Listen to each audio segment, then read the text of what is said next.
form. Dark. A lot of the power out in the area, not a lot of lights, but you see this orange glow. You know, the good news and the bad news is not a lot of structures, as far as we can tell, are threatened or burning right now. The bad news is, part of the reason for that is so many of them have already burned. There's not that much more to burn. Our meteorologist Adam Kruger tells us that the winds have the flames pushed towards the ocean and not towards the east, not towards Calabasas, not towards Brentwood or Santa Monica, on the different ends of this. We have seen the worst devastation in Pacific Palisades and real bad devastation in Malibu as well.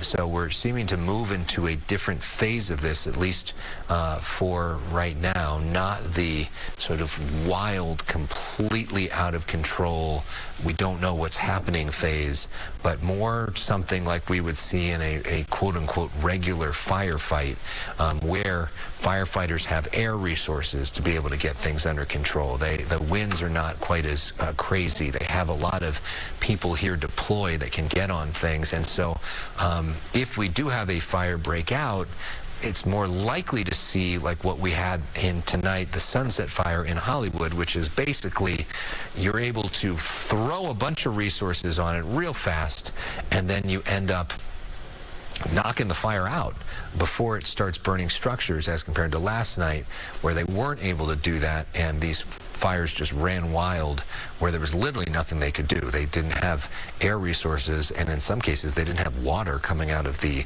hoses, so they just had to watch stuff burn. So as you see, as on Skyfox, these maps are really helpful in showing you where exactly this is. And, you know, you get the sense it's Topanga State Park there, but some of this burning is away from some of the homes, which is important. So as we approach the top of the hour, let's reset here on Fox 11.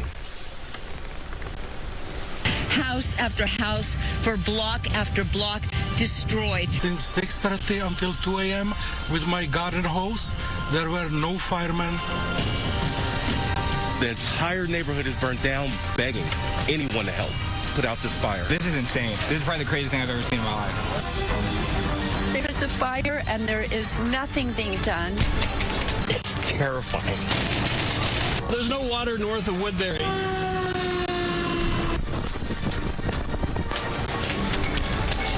Everything in this neighborhood, Altadena is not existing right now. This area is a total loss. I'm scared. My daughter is scared. We had to evacuate, and there's a fire nearby. It's really a crazy night.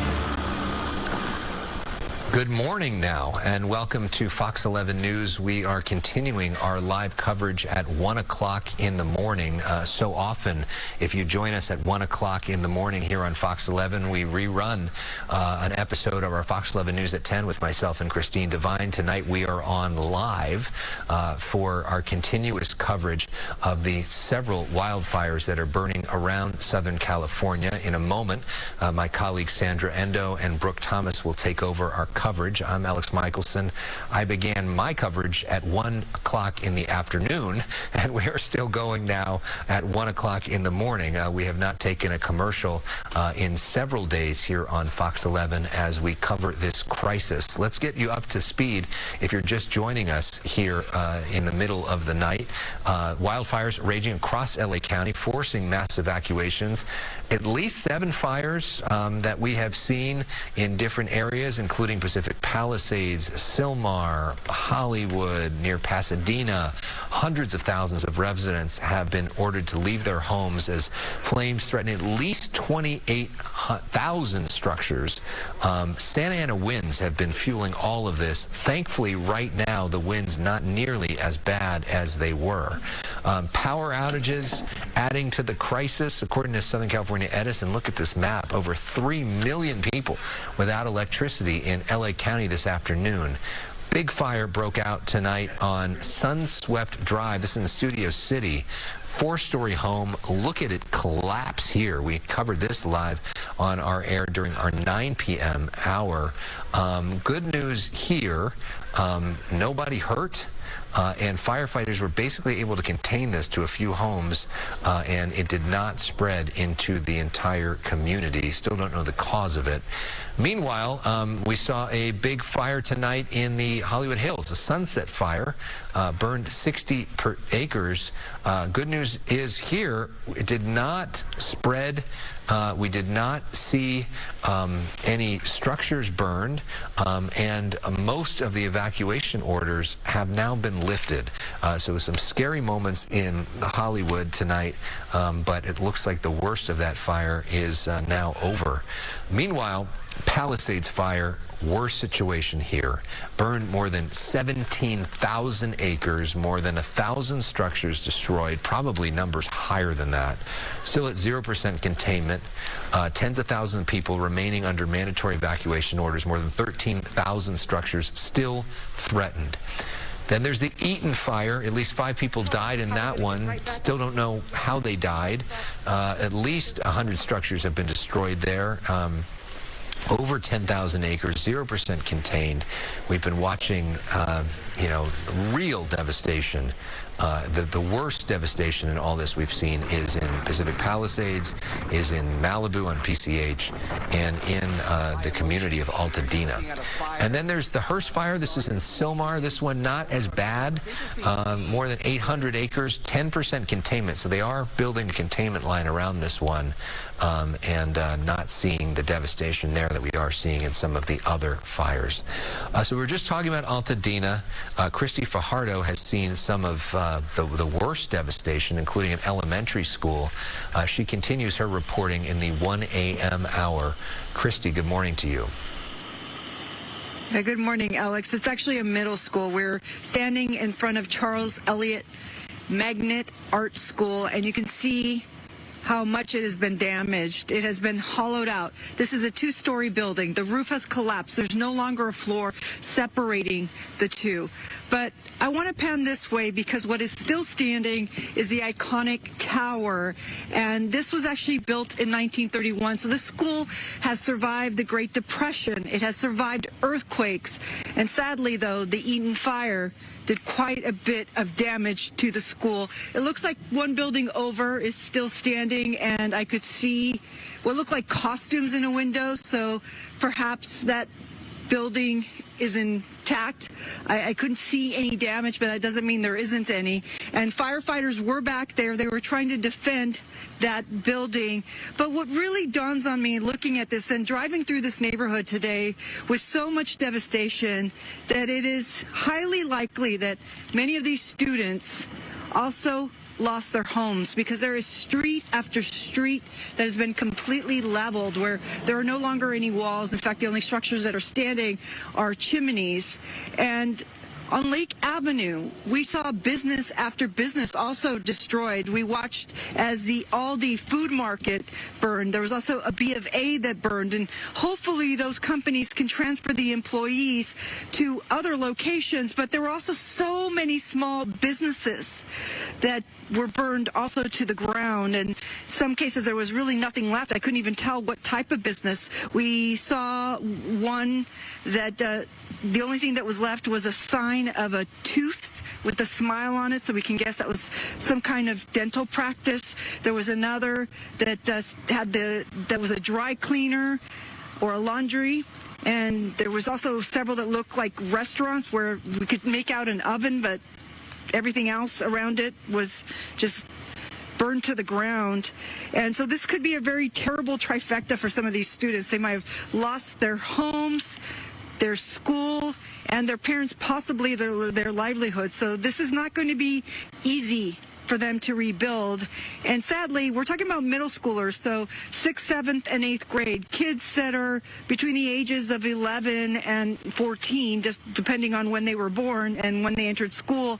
And the one source of comfort would be their school, their friend groups. And And that would be the constant, maybe reassuring to them, and that may not even be an option. So really heartbreaking scene here in Altadena. Let's send it back to you.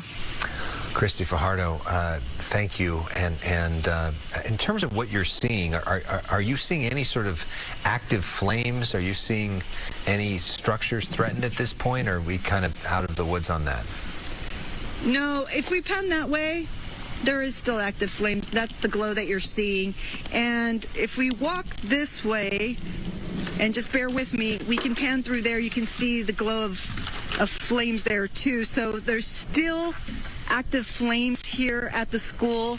And we're also seeing some in the neighborhood around. I'm not going to have them pan around, but I can see it from where I'm standing. There's what's left of a home, but still something there is smoldering. Something is still producing flames. What we're not seeing at this hour, however, are winds, and that can make all the difference. All the difference, and that's certainly what we're seeing, and a very different picture from what we were seeing last night at 1 o'clock in the morning compared to tonight, where it looks pretty still around you. Christy Fajardo, thank you for the tireless reporting. Thank you to your photographer, Gino Arias, as well. Really appreciate it. Now we continue to look at pictures. I think this is the Pacific Palisades, the Palisades fire. And let's check in with where we headed now. Are we going to Chelsea Edwards? Trying to figure. Okay, we're going to keep things moving and talk about the Sunset Fire. The good news in this one, this is in Hollywood, that most of the evacuation orders have been lifted. The area north of Franklin between Camino Palmero and Sierra Bonita remains closed until Thursday morning. Fire crews are still working to prevent flare-ups. Residents are returning home and urged to stay cautious as firefighters continue to operate in nearby neighborhoods. Now we want to show you the firefight from a little bit earlier in Pacific Palisades. Fox 11's Matthew Seedorf was right in the middle of it. Another home is on fire right now at PCH in Topanga Beach Drive. Massive flames. Firefighters trying to do their best they can to put it out. Just look at this. It is absolutely out of control. We have Los Angeles County Fire Department firefighters here trying to put it out. See if we can get a little closer. The edge of this power pole on fire. Firefighters here, you see they're trying to get this hose so they can get some more water on the homes next door, trying to prevent the fire from spreading. Look at all these embers shooting up in the air. We have those winds still gusting 20, 30 miles per hour right now, and they're landing on the roofs of these other homes nearby. We've actually seen firefighters going down here, knocking on doors. No one's home. They're busting in, trying to keep everything out. Might be able to see some light up there. It looks like there might be some more flames getting inside of this house nearby, but look at all these embers. Just unbelievable, and you can feel the heat and hear these pops as it lights this tree on fire. And this is what we've really been seeing all over Palisades. This fire continues to spread, unfortunately destroying these homes, and these firefighters are doing the best they can, but really just overwhelmed right now. Unbelievable. Just taking this all in. So right now they're trying to put water on the pole and then also on this house. Looks like they're trying to save the garage, but as these embers keep spreading, it looks like these homes nearby are also in danger tonight. Reporting in Palisades, Matthew Seedorf, Fox 11 News. 2 o'clock in the morning, you said you were fighting this fire at your house or trying to protect your house since last night, since the fire broke out? Yes, since 6:30 until 2 a.m. with my garden hose. There were no firemen. There was, in the end, there was one fireman sitting on the bottom of Tanoble Drive, but they were not doing anything. Until 2 a.m. when we left, everything was burning. I was calling 911, and nothing was happening. There were no firemen. There was plenty of police, but no firemen. They let the neighborhood burn down to the bone. You said that you decided to stay around and fight this fire or protect your home rather than evacuate. Were you nervous at that time with these flames approaching? Yeah, it was very difficult, but We are very few houses on Noble Drive that survived. My house survived, even if it has asphalt shingles. And the only way to do it is on your own, just using garden hose and spray the roof and do it yourself, because we were let down by firemen and by police. That was Bob DeCastro reporting earlier today in Pasadena. Here's some of Haley Winslow's reporting from that neighborhood. I was told that my house burned down. I drove up. I needed to see it. I wanted to get some clothes for my son.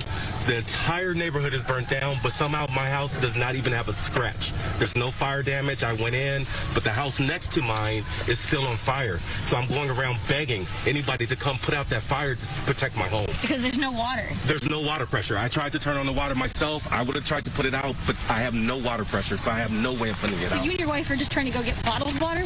Yeah, so my wife went to get bottled water. I'm going to meet her down the hill, and we're just going to try and throw bottled water on it, but I don't know if that's going to work. You need a lot more than that. And so the firefighters said that you're basically not on the list right now? They said they had a list of places to go. They're spread thin. I understand. I really understand. Yeah, I know, but so you're just begging somebody, if anybody's got water and can help. You're about a mile down the road from here. Tell us your address. I'm at 615 East Los Flores Drive, Pasadena, California, 91001. I'm begging anyone to help put out this fire. So he's got fire basically all around his house, and somehow there's no damage to his house yet, but it's only a matter of time, and there's literally no water to be able to fight it himself. Correct. Is there anything else you want to say? Help. Please, help. So that was Haley Winslow there reporting earlier. And, you know, as far as we know, that guy was able to protect his house. But we hopefully can get a good follow-up with him. And after that aired, some of our viewers came forward to try to help him as well, which was a really cool thing to see. We've seen so much of Southern California coming together to help people. Let's go now to a moment from earlier and talk about the worst, the best of humanity, the worst of humanity. L.A. County's new district attorney, Nathan Hochman, says looters are not going to get away with it. First, he shared a video from his sister's home, or at least what used to be his sister's home in Pacific. Okay, we're not going to talk about that now. So I'm here in Pacific Palisades at the site of what used to be my sister's home. She's lived here for a while, a long time with her family, and now this home, along with the homes in the street in this neighborhood, are just gone. I've been here for over 60 years. I've not seen devastation like this in my lifetime. I mean, you have to harken back to the 1990s when we were hit with the floods and the fires and the earthquakes and the riots to even get close to this. That was Nathan Hochman talking earlier, and he had a message for looters when we interviewed him live during our newscast earlier as well. So the reports of looting have been coming across both law enforcement and the DA's office. I want to send an unmistakably clear message to looters or anybody who thinks that they can prey on people who have endured these tragedies. We are going to arrest you. We are going to prosecute you, and we are going to punish you to the full extent of the law. So again, it's the tragedies that are going on right now are occupying our first responders. The firefighters have done a magnificent job in responding. Law enforcement has basically called in everybody. Detectives have been putting on uniforms. They've called in help from outside this county, and they are responding in force. But again, there will always be people who look at this as an opportunity to cheat others, to steal from others, to scam others. And I want them to understand that we will not be taking this lightly. That we will go after you. We will make sure that you understand that this will not be tolerated. We understand that there were at least 3 people arrested for looting in Pasadena. Don't have any reports yet of that happening in Pacific Palisades. That was Nathan Hochman, clearly ready to prosecute them if that goes forward.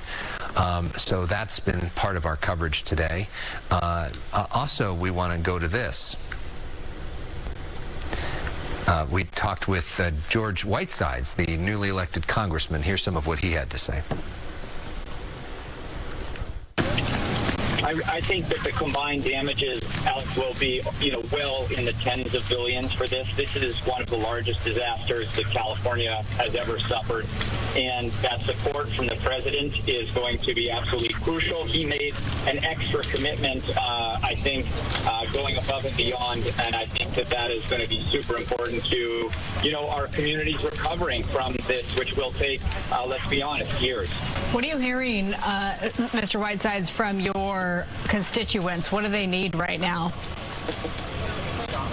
Well, I just left an evacuation center here in Pacoima where people are bringing their pets and, they are scared. They are concerned about the smoke. So far, the evacuation centers on the north side of the county are well stocked with food. I think people want to make sure, particularly for elderly and the young people, that they're managing the air that they're breathing. So if they're going outside, to use a mask, but to stay indoors if they can, and to protect the folks who are the most vulnerable in our communities. And I don't know if you're near a TV screen or seeing this on the stream, but when you see these images and what you've seen in person today, just what goes through your mind on a human level? My heart breaks. My heart breaks. My wife grew up in Santa Rosa, and they had the Tubbs fire where they lost 5,000 homes in just a couple of hours. And we're going through our own version of that last night and today.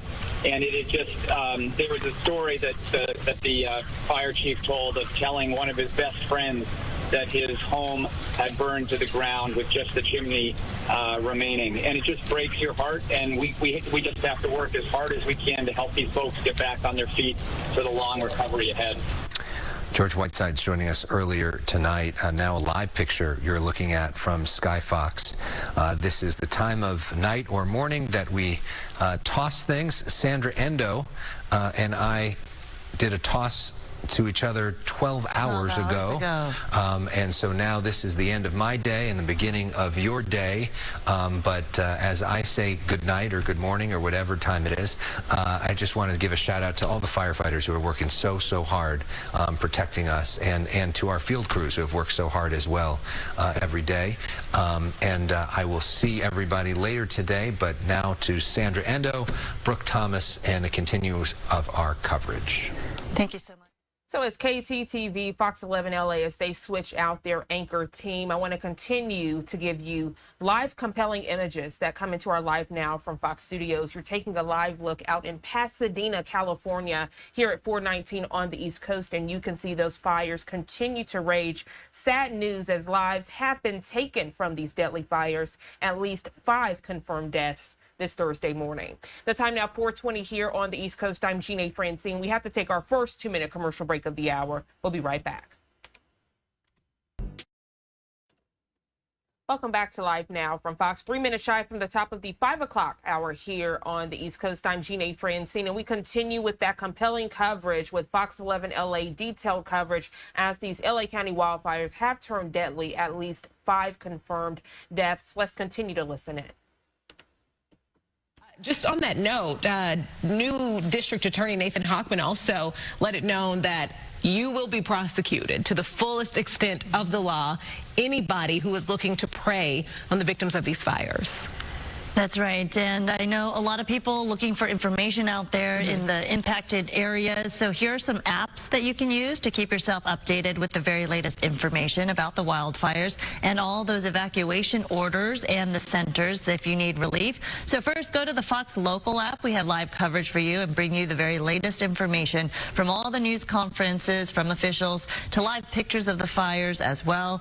And next is the Watch Duty app. This is a nonprofit run app to help you navigate the fires ravaging the area, all the fires in the vicinity. It gives you updates on the fires that are near you, the acreage, the evacuation notices, and evacuation centers if you need to evacuate. Another resource app you can use is the Genesis app. It also gives you the latest information on the fires and the evacuation centers as well. Yeah. We actually sent our Matthew Seedorf in and around the Palisades fire yesterday. He filed this report for us. We're here off Bienvenida, and just take a look at the force from all of that wind. This massive tree falling down, looks like on top of this car. Look at that, even bending the tire on the car, all of that crashing down. Also, we've been talking about these winds, those 30, 40 mile per hour winds, some gusts even stronger than that. But you can see the homes out here destroyed, even some still on fire. I think back actually to yesterday. I can't even tell which home it was anymore, but we were out here and one of the homeowners was refusing to evacuate. He was trying to protect his home and use a garden hose to cover the roof with water. He offered us Gatorades and gave us water. And I'm now looking at this, and it's hard to look at, wondering what happened to him and if he got out safe. Hopefully he did. But just looking at all this destruction, it's hard to put into words, and it's like this all over Pacific Palisades. And you just keep driving and seeing more and more homes that are looking like this. I'll go ahead and send it back to you. House after house for block after block destroyed. Since 6:30 until 2 a.m. with my garden hose, there were no firemen. The entire neighborhood is burnt down, begging anyone to help put out this fire. This is insane. This is probably the craziest thing I've ever seen in my life. There's a fire and there is nothing being done. It's terrifying. There's no water north of Woodbury.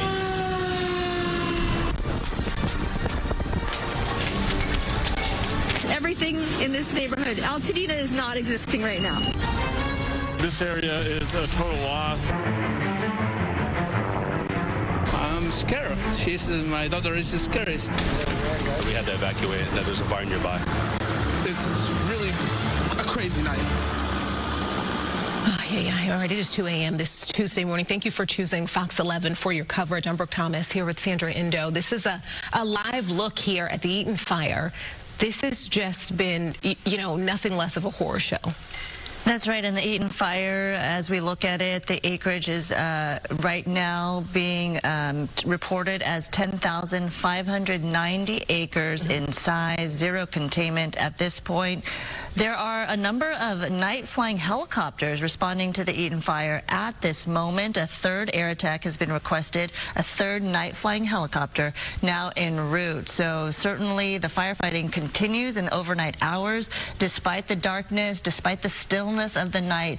In comparison to what we've seen in terms of the wind gusts, there's a little reprieve, so it helps with the aerial attacks and the assessments that are going on with the work that they're doing from the sky. So certainly, hopefully getting some progress being made on that as the winds die down a little bit at this point. There's an evacuation center that's been set up for victims of the Palisades fire. You can go to the Westwood Recreation Center, all evacuees. It's on 1350 South Sepulveda Boulevard. There's another evacuation center I want to let you know about. That's open at the Dream Center in Los Angeles. There are also 2 evacuation centers for livestock and larger animals. You can go to Pierce College at 6201 Winnetka Avenue in Woodland Hills, or the Los Angeles Equestrian Center at 480 Riverside Drive in Burbank. Any smaller pets like cats and dogs, those can be taken to the LA County Animal Shelter at 29525 Agora Road in Agora. And all of this extreme fire danger, of course, means LA Unified Schools will be closed today, and officials say flames destroyed parts of some of the schools, including Palisades Charter High School. The 63-year-old school was featured in the movie Grease, if you remember that. LA Unified officials say Marquez Charter Elementary is also severely damaged. Other school closures to tell you about this morning. All Glendale Unified School districts are closed, district schools there. Child care operations and district offices will also be closed for the rest of the week due to the Eaton fire. Arcadia schools will be closed today, and Pasadena Unified also closed for the rest of the week. Yeah, and on that note, we're talking about so much of what people are dealing with and how much harm is being caused by these wildfires. There is help out there right now, and I just want to go through a couple of things, immediate help, especially thinking about the fact that schools are closed. When you're dealing with not knowing if your home is there, we talked about people who right now only have the clothes on their backs, and then all of a sudden, they've got 4 little kids at home, and there's adults need a little bit of space to try and take care of some important things. And I actually saw, I was sent this little kitchen academy in Century City. They're offering free classes, and it may seem simple, you're not thinking about a cooking class, but really the purpose of this is giving parents some hours where their kids are safe in a safe safe environment so that they can take care of adult things. Sure. And not have to worry about their children. They're actually doing that today at 4 p.m., tomorrow at 9 a.m., and January 11th at 12:30 p.m. You can sign up for those classes online, and again, those are free. Uber and Lyft offering free rides. Airbnb.org also providing free housing for people out there right now. Planet Fitness locations. I saw that. I thought it was really interesting. Right now, you do not have to be a member, but if you need to go in, you need to take a shower, you need to rest, you want to be inside, they're all around us. Right. Anyone that's not being directly affected by the fire, any location, you can go in and just kind of get yourself cleaned up. They even have massage chairs for people. And they were saying it's a place where you can power up, charge your electronics, your phones. If you're without power, use their power lines. They're saying all their gyms are open.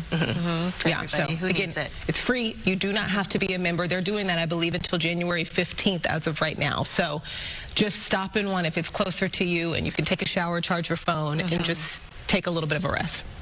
Okay, let's bring Samada Khan here into this conversation to talk a little bit about what's going on outside. Samada. Yeah, you know, Brooke, good morning. Sandra, to you as well, and to all our viewers. And speaking of getting a chance to rest, how about we take a nice little break from the constant ferocious winds? Just 24 hours ago, we were all part of witnessing the chaos and the devastation caused by those extreme wind conditions. We had the particularly dangerous situation yesterday. That has lifted, but that doesn't mean that we're out of the woods yet. We're still going to be getting those winds, but we're going to take advantage of this break while we had it. Winds are expected to make another return, not as strong, but unfortunately just strong enough to potentially continue to have that fire spread, especially through the Palisades fire. So we continue to watch the winds, and we have to be on our toes. And here's a look at the relaxed, more manageable conditions, and that's what is allowing our aerial assets to be up in the air to help continue to fight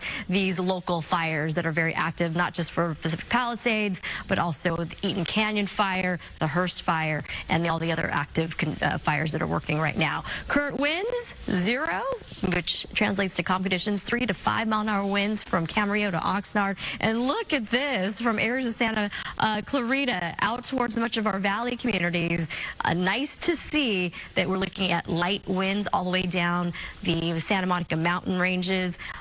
Speaking of Santa Monica, we've got 5 mile-an-hour winds there. Much of the basin also reflecting very calm offshore conditions. And out towards the IE as well. And Orange County also getting a little bit of a break. But as I mentioned, we've got winds expected to make a return today. We have wind advisories that will be reissued. We've got numbers instead of the 20 to even 40 mile-an-hour sustained. We're going to be looking forward to, at least for the wind advisory zones, at least at this hour, 25 to perhaps 30 to 35. And gusts, instead of up to 80 miles an hour, we're going to dial it back to 60, which is still very strong. And unfortunately, that could have enough gusts behind it to create the current fires to spread. But right now, as I mentioned, we're just going to focus on the good side. This is just what's coming our direction, and the wind alerts will stay in place all the way through Friday, so keep that in mind as well.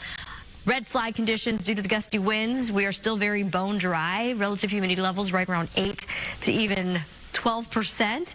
And unfortunately, when you still have wind conditions that will come back, coupled with the dryness and a lot of dry vegetations, it unfortunately makes the perfect ingredients for new fires to potentially rapidly grow as well. And the red flag conditions, instead of expiring yesterday evening, we are now extending it to Friday. So we've got another day or so of this critical fire weather. And that it pertains to Ventura County, LA County, the Inland Empire communities, and out towards, yes, Orange County as well. And also a reminder, since we have this map up, if you're driving trailers, big rigs, campers, you want to continue to be extra cautious on the roadways, especially through our 5 corridor, through the Grapevine, out towards through the Cajon Pass, and even into the Coachella Valley along the San Gorgonio Pass. Taking a look at our wind futurecast, as I mentioned, calm right now, and it's expected to bump up again.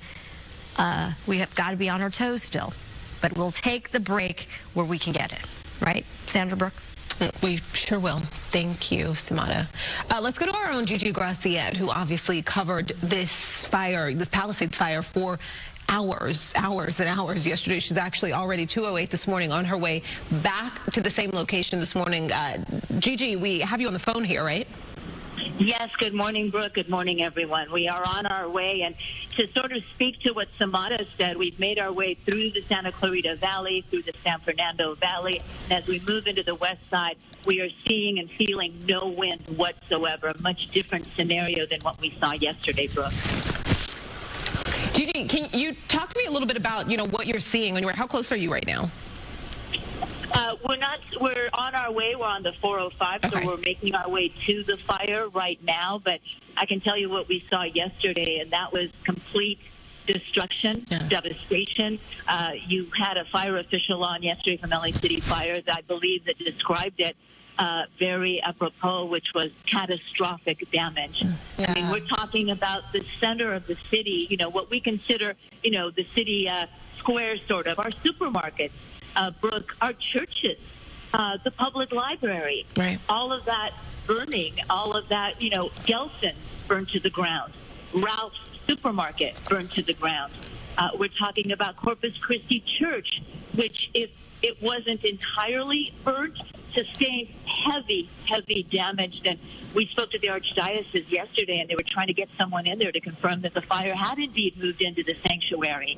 The Palisades Presbyterian Church destroyed, the bell tower standing, and the walls, the skeleton of the building was standing, but there didn't seem to be anything else there.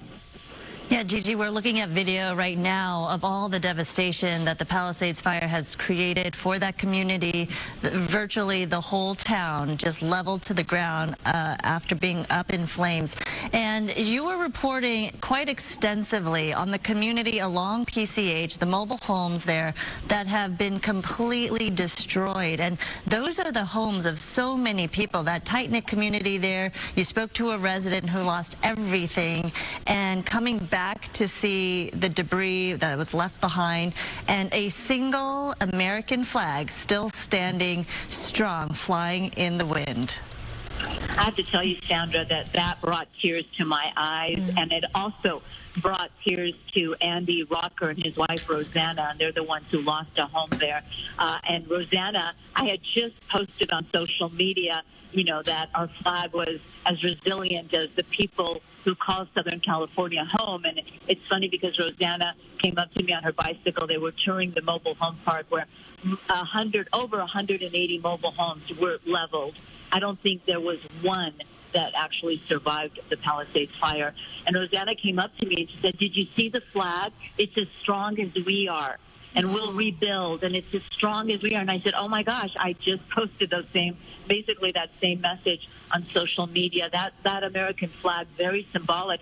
And we were on Pasadena, I believe, and there the homes were leveled, they were burnt to the ground, and there stood an American flag just waving. It was amazing how those flags just survived such intense heat and flames. And just to think that this fire right now still 0% contained. That is still, almost 2 days later. It just makes my chest tight. We talk so much about how so much of this community is gone. The fire is still going, Gigi.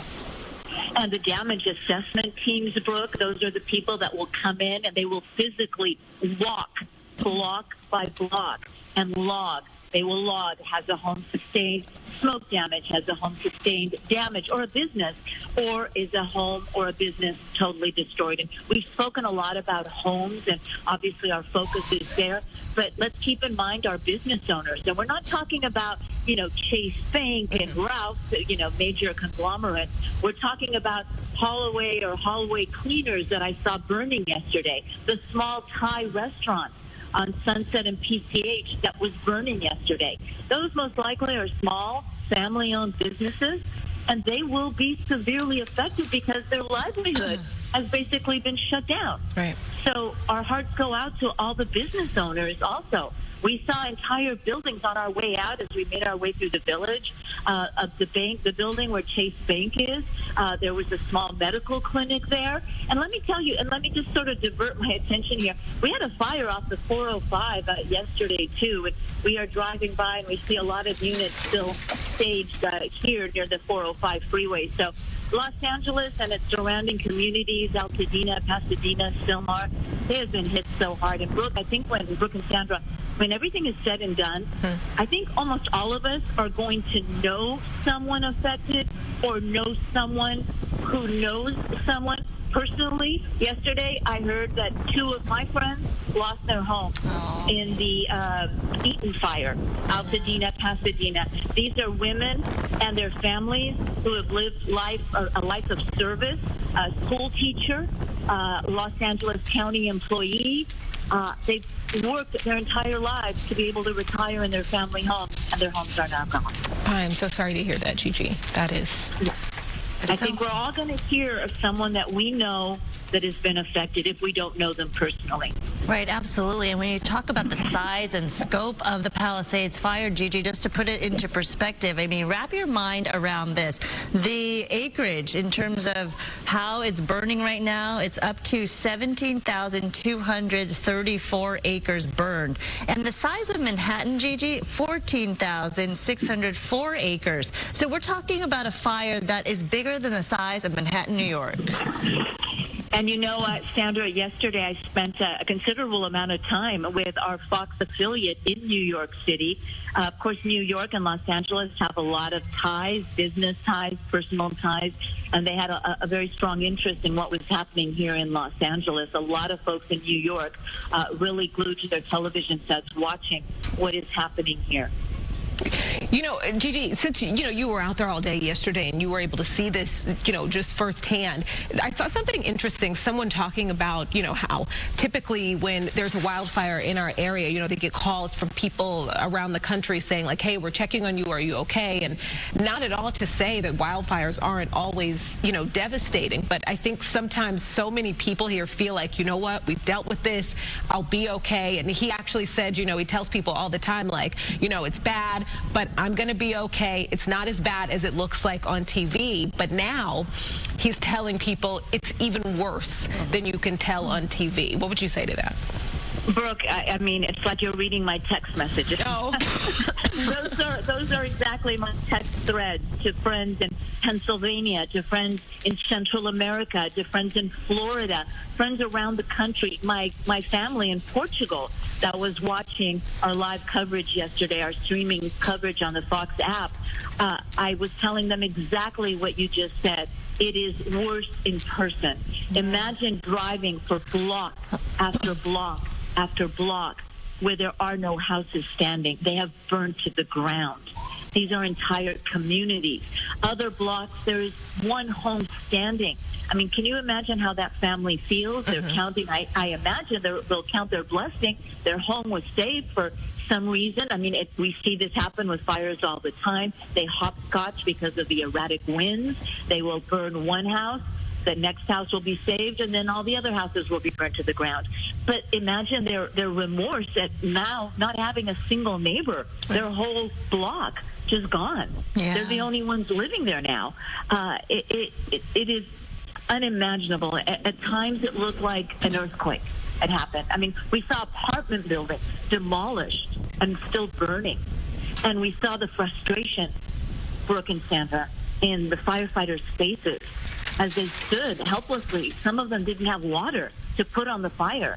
Brooke, they were using their hoses to drain water from swimming pools to try to save what they could as the other houses next to them burned. The public library, there was no firefighter there. There was no one there as the public library basically collapsed in front of us. The Corpus Christi Church, again, the Palisades Presbyterian Church. And for those wondering, the Lutheran Church appeared to be unaffected. Of course, we didn't go inside. We don't know if there's smoke damage. We don't know if there's any fire damage at the back. The Episcopal Church, St. Matthew's, there was huge concern in the Episcopal community. We paid a visit to the church. It appeared unscathed, although I later learned that 2 small structures on their property did burn to the ground, but the sanctuary appeared untouched. A lot of concern from folks who call the Palisades home or simply know people who live there or have families there. Yeah, you think about all the emotions that you're seeing, Gigi, and hearing from the residents there, the first responders that you're seeing on the ground, all the heightened emotions from frustration to desperation. We heard one man in the Eaton Canyon fire trying to ask for bottles of water to protect his home, and that's how he was going to try to keep these flames at bay because there was no water. And the frustration from residents who don't see any help around, and they feel like they have to take matters into their own hands, to those first responders, as you were saying, the firefighters, who are just frustrated to the point where they're trying to do their job, but they don't have the resources they need, and they can't fight these fires, and they're helpless. So we have seen and heard of story after story of these high emotions that are running throughout these communities, and you're seeing it firsthand and hearing from these people firsthand, Gigi. I actually read a tweet from a Palisades homeowner who was asking anybody to please tell him of any private firefighting services. There are actually insurance companies actually contract out with private firefighting services, and they stage them when they have time to do this. And I have not seen it here in the Palisades area, but I have seen this on multiple fires, and I've actually spoken to the people who run these services. They will stage a water tender, a fire truck with water in the driveway of a home that's insured, and they've been contracted by the insurance company to protect that home. And I saw a tweet, a message, asking, please, does anybody know about private firefighting service? I will pay any amount of money to get someone to my house. There are no firefighters here.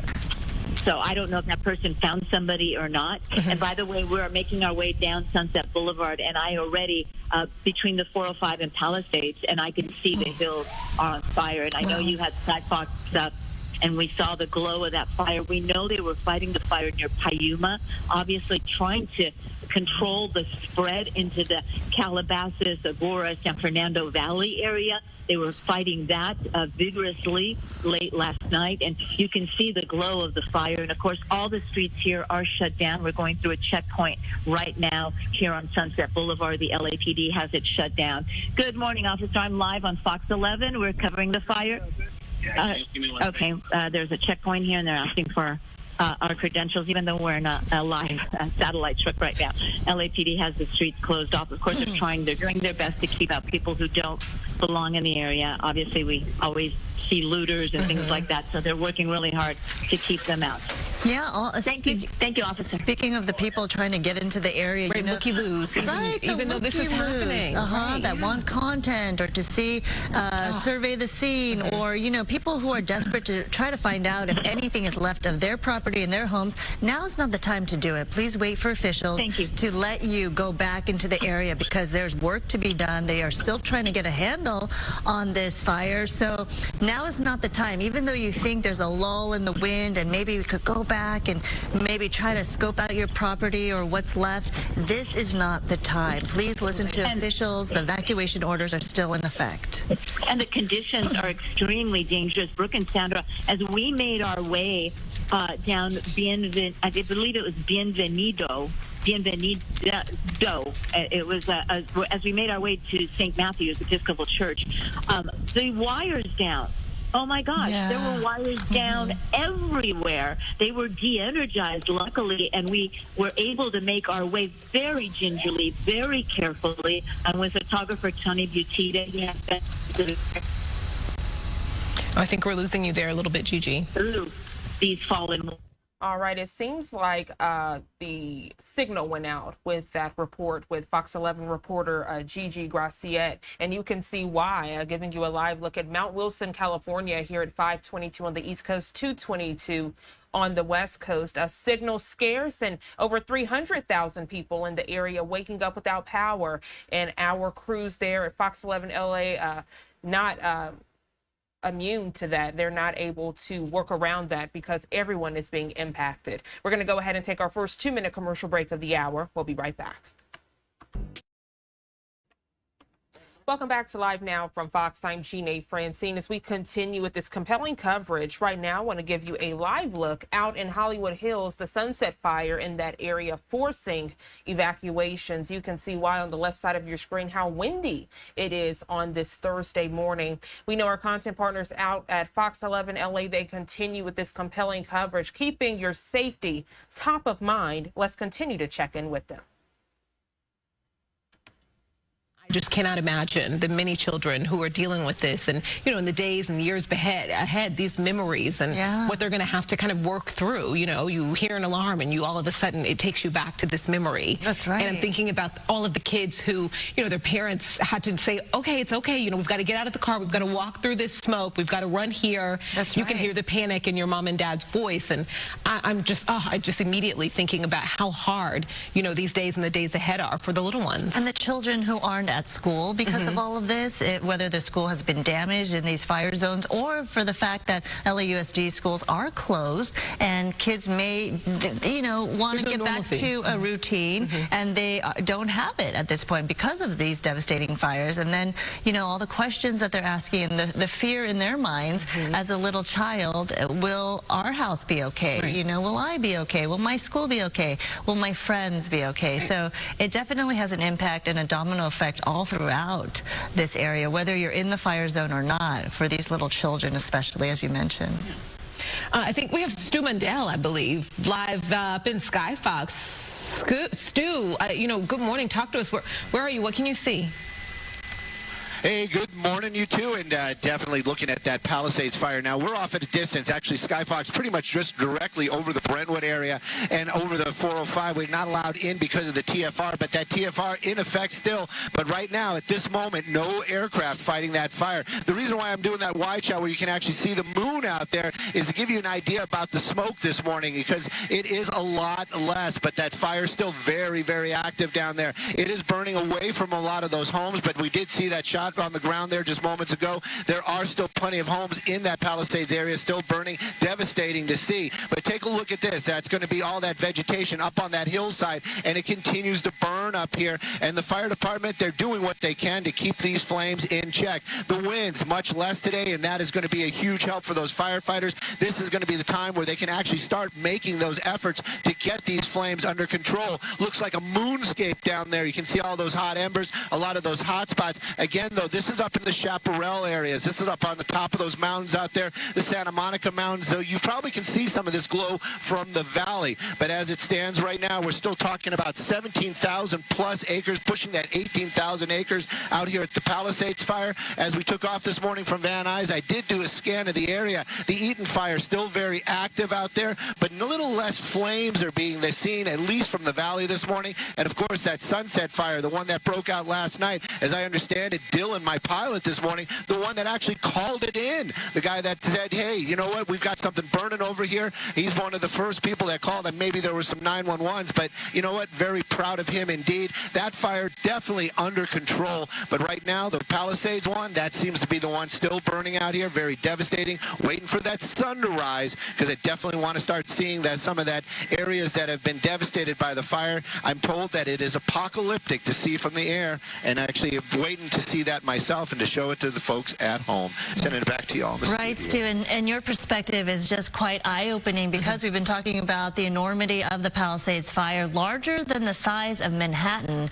and you can really tell from your shots just how widespread it is, how devastating it is, and from your perspective as well, the wind, right, how it's shifting. It definitely is still having an impact on these fires. I mean, we are enjoying a little bit of a reprieve from those high gusty winds, but you can tell that smoke is moving, and the flames are as well, Stu.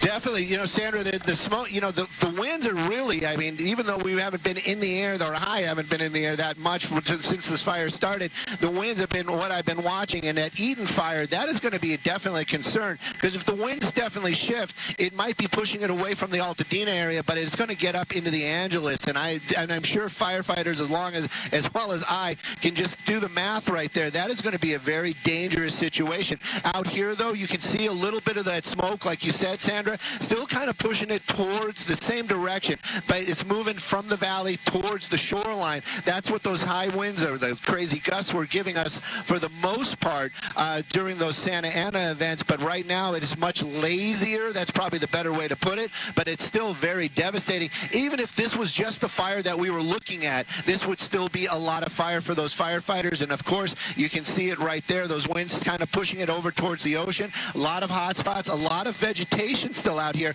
And when I say that, that's fuel for the fire. So this fire definitely is still very, very active. I'm still hearing those containment numbers at 0. Hopefully they're going to start getting those up a little bit higher as these winds start to slow down a little bit. I did see Sam Dubin's report yesterday, and they do have the tractors out there, the big bulldozers, and they're actually going to make those lines around the fire. And since they've been out there, I'm still hearing the 0% containment, but those numbers have got to start climbing, especially because of all the work they've been doing out there, putting those brakes for that fire it can basically burn up to and then be able to stop at. But right now, still very active out here. And again, this is in the Palisades, the flames that we're showing you away from the homes. I'm actually doing some button pushing up here, but I'm having a little bit of an issue this morning. Not sure exactly what is going on, but I'm unable to bring up the map at this moment.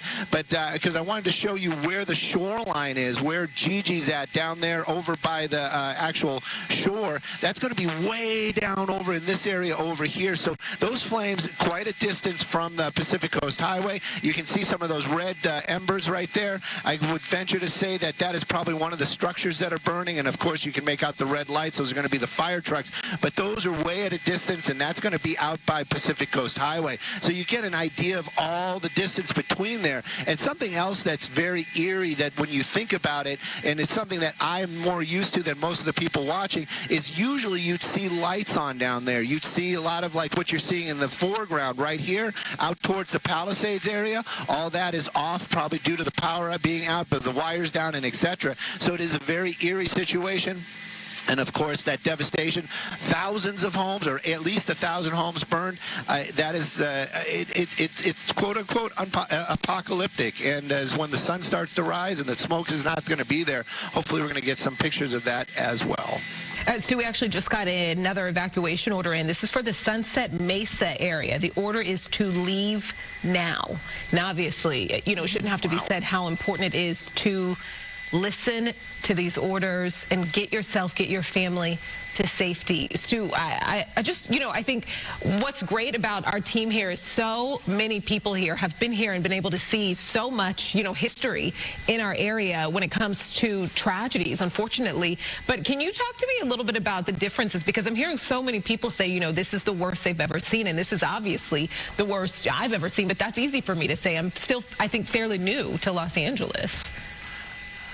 You know what, Brooke, as far as the worst I've ever seen, in the 90s, we did have a couple of fires out here in the Malibu area. I wasn't in the helicopter. I was down on the ground, and those were pretty devastating. I can't really quote, I mean, I don't really honestly remember because at that time, it was more about the breaking part of the news for me. But I don't know the number of structures that were destroyed, but it was very devastating. It was a huge deal out here as those flames ripped through the Malibu area. It was almost the same type of situation. We had those high winds, and it was definitely moving along. I'm looking at the Mandeville Fire Road right there, and I'm thinking to myself, wow, these flames have actually made it over to the Mandeville Canyon area. So this is actually still moving towards the south, or moving towards the 405 freeway.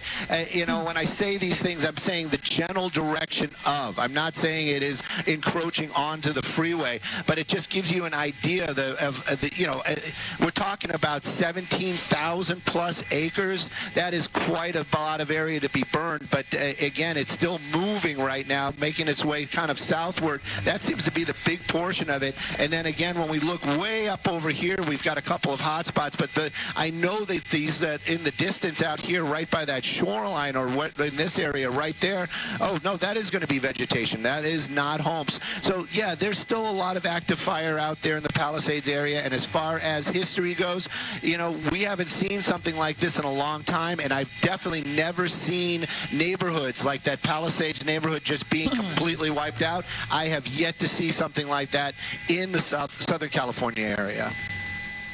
Right. I mean, to give you perspective, just looking at the facts from the Woolsey fire, we're talking about 96,949 acres burned for that fire. Of course, that broke out in 2018, and 1,600 structures burned in that. But again, every fire has a different characteristic, a different personality. But the fact that there are so many fires burning right now, and they're pretty much big, enormous fires for those communities. But the fact that this one has leveled so many structures, and you know, we haven't even begun to start counting how many livelihoods and lives and homes have been lost, you know, and businesses. So clearly the impact is just very different fire to fire, and unfortunately this one, just as Stu has been mentioning, apocalyptic is the word that so many people are using after seeing all the damage left behind. You know, the other thing about it, too, is on the Woolsey fire, how long was that burning? And that took out 1,600 homes. How long has this one been burning? The Palisades, this is what, day 3 now? Day 3, right? And all those homes were wiped out almost within the first couple of hours, or well, 24 hours of that fire. And that is, I think, what the impact is, especially out here in the Palisades. Eaton Canyon, that's another one. We saw, you see the destruction out there.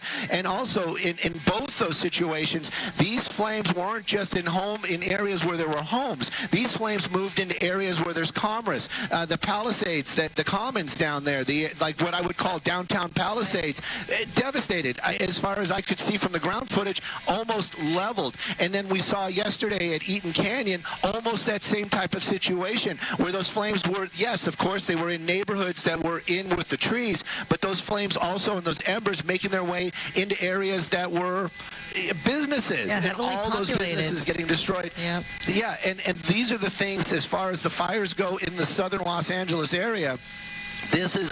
I have never seen this, and I've been doing news out here since the early 90s, and this is the first time I've seen brush fires take out, you know, areas of commerce like that. Not just the homes where the trees are, but actually making its way into areas that, you know, where the businesses are. And, you know, the Aldi was burning yesterday out there in Eaton Canyon area. And, of course, all those smaller businesses as well. And out here in the Palisades, my goodness, you know, if anybody's been there, which I'm sure anybody that's watching has been out into that area, you know, it's like the heart of town. It's like downtown, just gone, just leveled.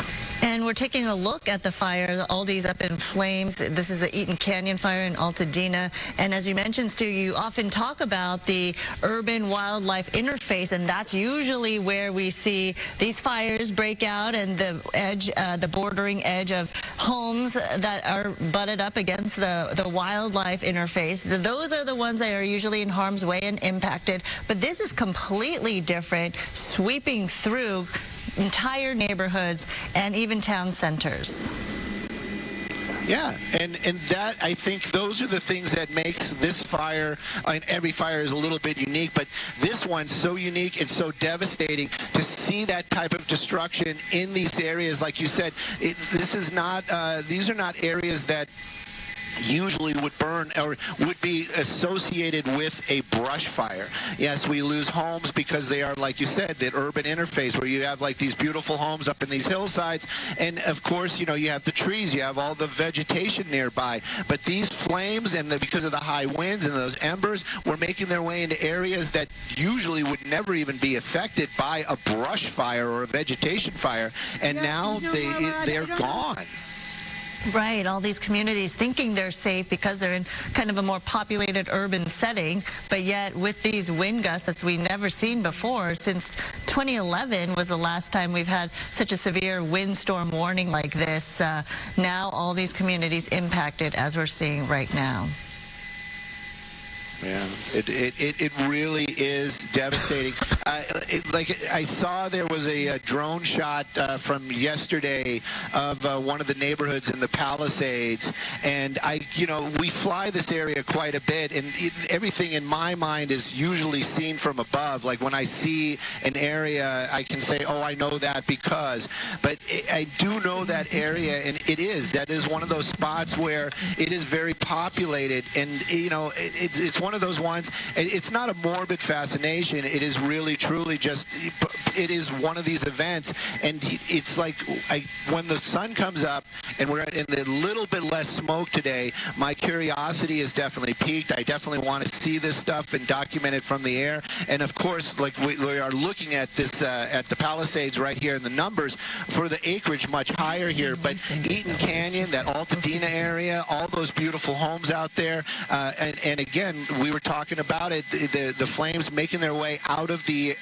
urban interface and into urban areas. Again, these are things that we have yet to have seen out here in the southern Los Angeles area. All right, Stu, we're going to give you a little bit of, I guess, what could be considered somewhat of a break, and check back in with you in a bit. We do have meteorologist Samana Khan standing by. I also want to note the LA.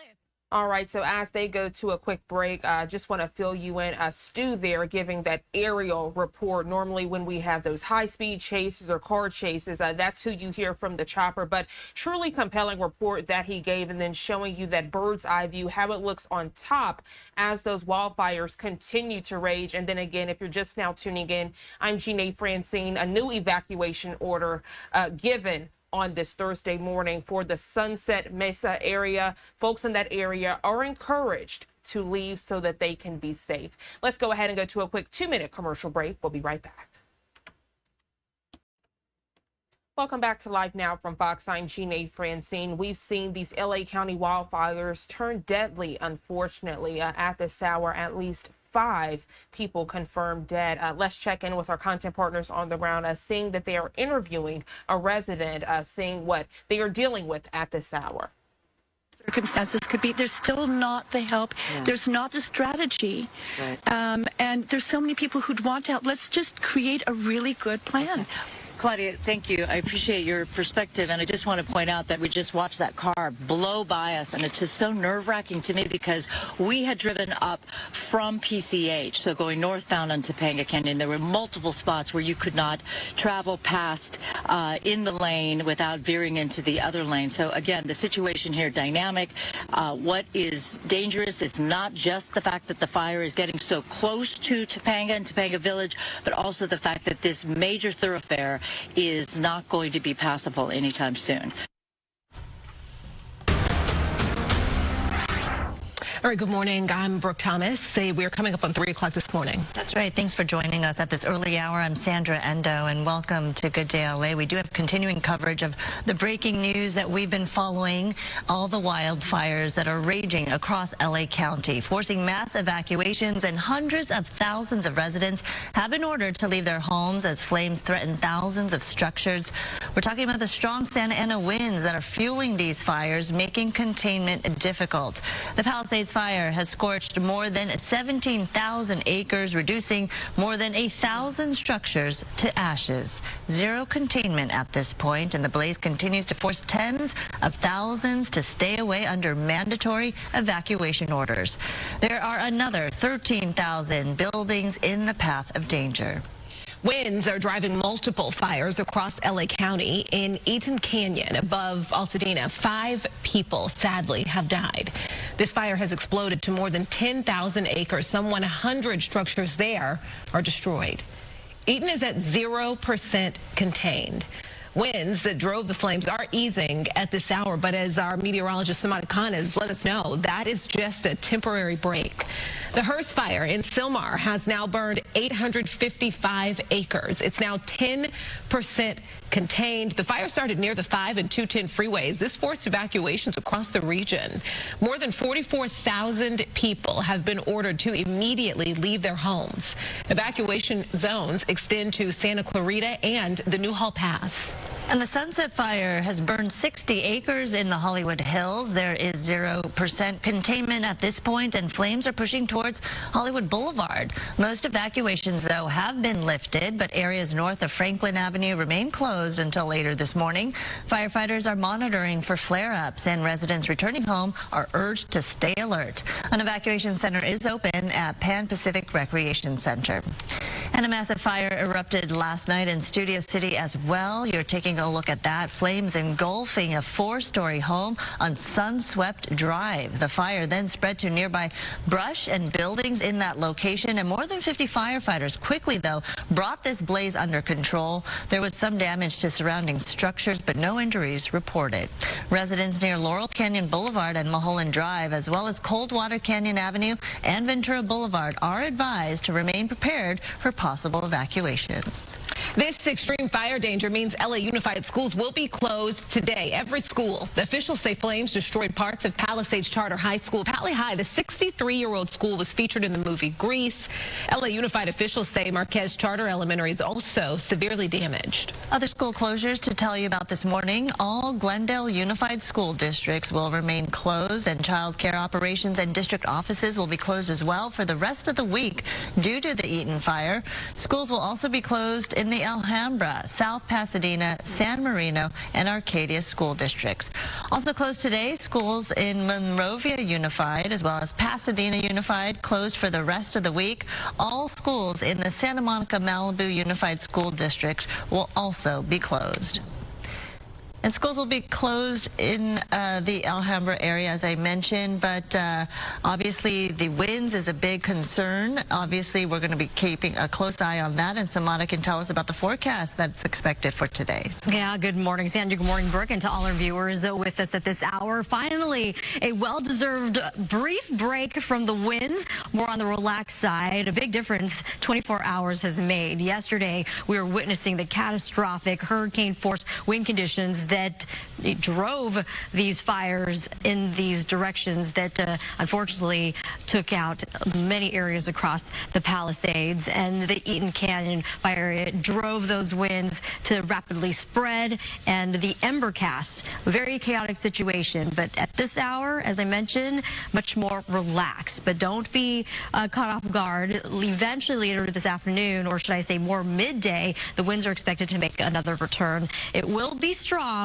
but not as strong. So you still have to be mindful of your surroundings and keep on top of any new evacuation orders, as the latest winds could drive another round of major fire conditions. We've got Ventura County right now to Camarillo. Yes, on the lighter side, 7-mile-an-hour winds in some spots. Beverly Hills only about 10 miles an hour or so. Much of the basin on the calm side as well. Light winds, barely there winds across Orange County, and 5-mile-an-hour winds in Ontario. You can see the wind arrows are still continuing to be offshore, and that means we will continue to see very dry conditions, and that is keeping our red flag conditions in place, which is widespread. And I'll show you that map momentarily. In the meantime, wind advisories are in place ahead of the next round of winds.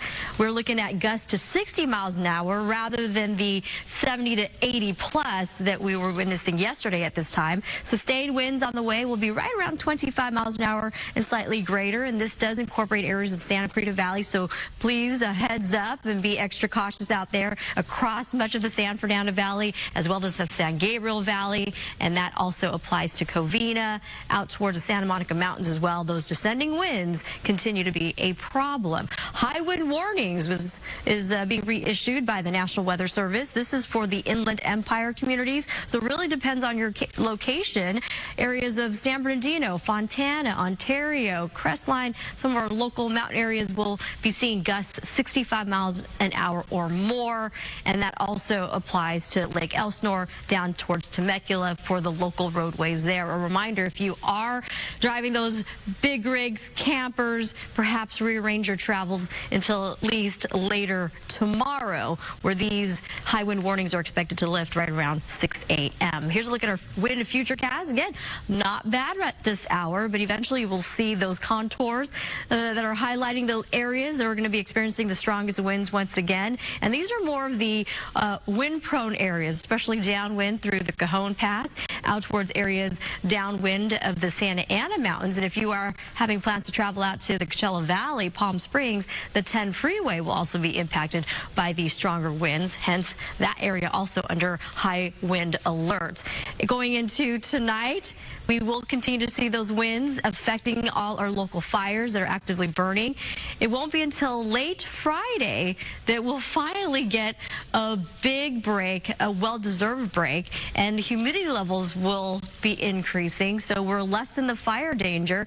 And we're going to be watching those winds. Instead of the offshore flow, we're going to get the onshore flow. So winds will be coming from the ocean to land, and that's going to elevate, again, the moisture in the atmosphere, and that's going to help the firefighters as well. But something that we've got to keep a close eye on, depending on the strength of the onshore flow, it could reverse the wind direction, and that could pose new issues. So we'll see if that how that plays out. Here's that area of high pressure. It continues to influence our weather, those descending winds, but we're losing much of the upper level support as that area of low pressure that was situated a whole lot closer to Southern California is now south to southeast of us. But the western periphery of that area of low is still still enhancing winds for areas like the IE and Orange County. But eventually, all that will improve leading into the weekend. Red flag conditions continue to be widespread. Red flag areas that were in place yesterday were supposed to lift right around 6 p.m.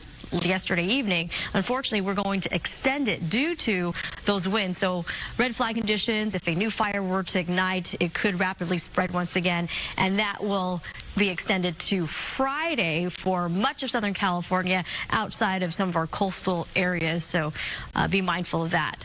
And because we're still in fire weather, we want to stay up to date on our forecast. Make sure you do have escape routes. Talk to your family members.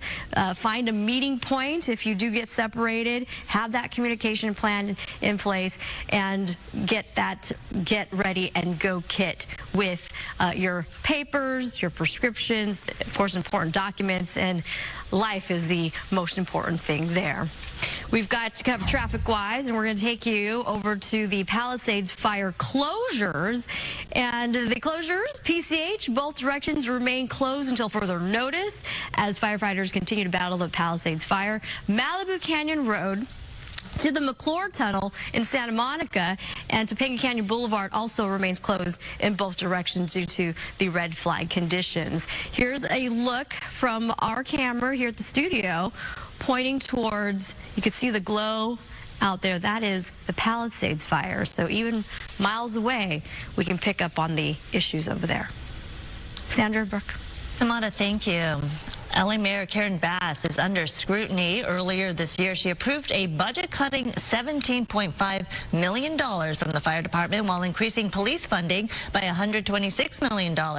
Critics, though, are now questioning her leadership, especially since she was in Ghana for a presidential event when the fires broke out. Sky News caught up with the mayor yesterday. Do you owe citizens an apology for being absent while their homes were burning? Do you regret cutting the fire department budget by millions of dollars, Madam Mayor? Have you nothing to say today? Have you absolutely nothing to say to the citizens today? Elon Musk says that you're utterly incompetent. Are you considering your position? Madam Mayor, have you absolutely nothing to say to the citizens today who are dealing with this disaster?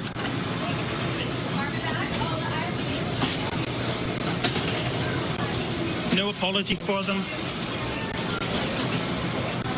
Do you think you should have been visiting Ghana while this was unfolding back home? So Mayor Bass returned yesterday after going viral, after refusing to answer questions from Sky News. And last night, Mayor Bass, though, did hold a press conference. Is going to be an effort of all of us coming together, and we have to resist any effort to pull us apart. In terms of my flight home, I was on a military flight, as I mentioned, which allowed me to be in constant communication. I was on the phone, on the plane, almost every hour of the flight. So although I was not physically here, I was in contact with many of the individuals that are standing here throughout the entire time when my flight landed. Immediately went to the fire zone and saw what happened in Pacific Palisades. And that answers the question as to when she decided to come back and how quickly she was able to get back at that point. I do think, just even looking online and talking to many people do still have that initial question of why did she go, knowing that we had this warning of the winds and the fire danger. And I think, there's hope that there will be an answer to come, soon from that. Let's toss up to Stu Mundell in Sky Fox, I believe, over the Palisades. All right, so as they talk amongst themselves, want to give you a new live image that's coming to our live now from Fox Studios. It takes us out to Mount Wilson, California, and you can see there on your screen how those powerful Santa Ana winds continue to fan the flames, making for many of the fires to be at this hour 0% containment. And as we continue to stay on top of this story, as this will be a priority focus of the day, we also have a quick content reminder for you in that big box, 10 o'clock this morning Eastern time, celebration of life for former President Jimmy Carter. Of course, we'll have that coverage as well for you. Our special coverage starting at 9 o'clock this morning Eastern time. 6:12 is the time here on the East Coast. Let's go to our first 2-minute commercial break of the hour. We'll be right back.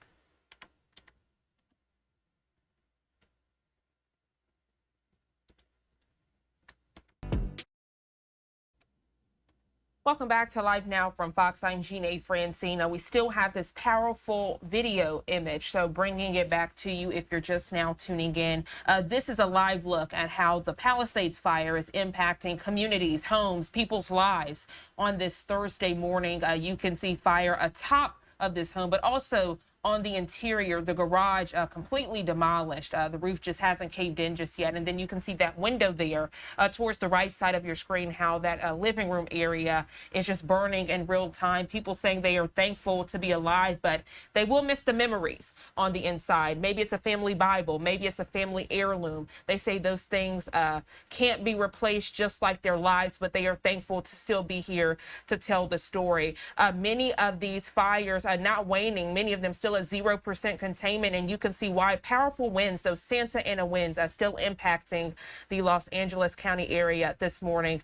We do see that we have this Palisades fire, recent notes burning over 17,000 acres, 0% containment. So just wanted to give you that quick update. Let's go ahead and check back in on the ground with our content partners over at Fox 11 LA.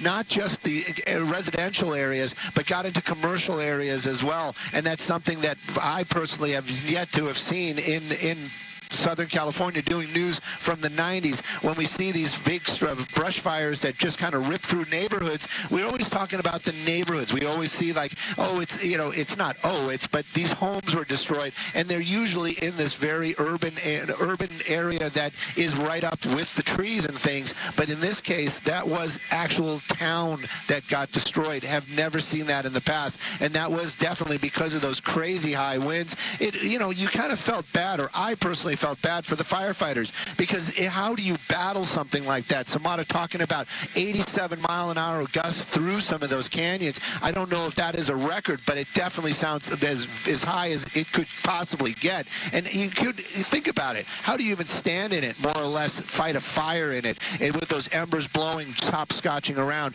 As just a short time that we've been talking, just a sight picture of the flames that we're looking at right there in the Palisades area, you can see that a lot more smoke and a big heavier glow there at the bottom. I believe that those flames basically getting into more fuel, some vegetation, and now it is becoming less wind-driven and more terrain-driven. Those flames probably running up a hillside right there, but this is what the firefighters are looking at, and they're going to try to keep this area in check, and that is the deal right now. They are going to continue to do those water drops as daylight comes. I can almost guarantee that we're going to start seeing those super scoopers out here, and maybe even some fixed-wing aircraft making their way out, doing those FOS check lines. We have yet to see that at this fire, and it also is going to show you how just the winds and then, of course, the aircraft coming in, how quickly they're going to be able, and I'm hopefully saying this, how quickly they're going to be able to contain that hot spot up there and really start, we're going to start seeing a lot of that glow and that actual fire burning up here. And then, of course, the hot spots are going to, all the mop-ups are going to be having to be taking place. But right now, still very active as far as these flames go. And, of course, that fire continues to burn. Gigi down there on the ground in those areas, those homes and residential areas that have been devastated. I heard her talking about that library being flattened out there. It is monumental as far as fires go in the Southern California area. And right now, it is not out. And, of course, those winds changing. Of course, the humidity, Samara was talking about it, humidity is definitely going to help the firefight. But if those winds change direction, now it might actually be pushing it into some other areas that have more vegetation, and it could start another round of how are we going to get this under control. There's that lone LA City firefighting helicopter. I don't think we'll have time to actually watch them make that turn and come and do a drop, but this is what's going on. They're continuing to do what they can to try to keep those flames in check. Those helicopters, he's not just up there picking his own spots. They have designated areas that they're dropping, and they're trying to control the movement of those flames, and you can see it making a turn, and he's probably going to do a drop somewhere right up in here. And again, some people might say, well, the fire's back there. Well, you know what?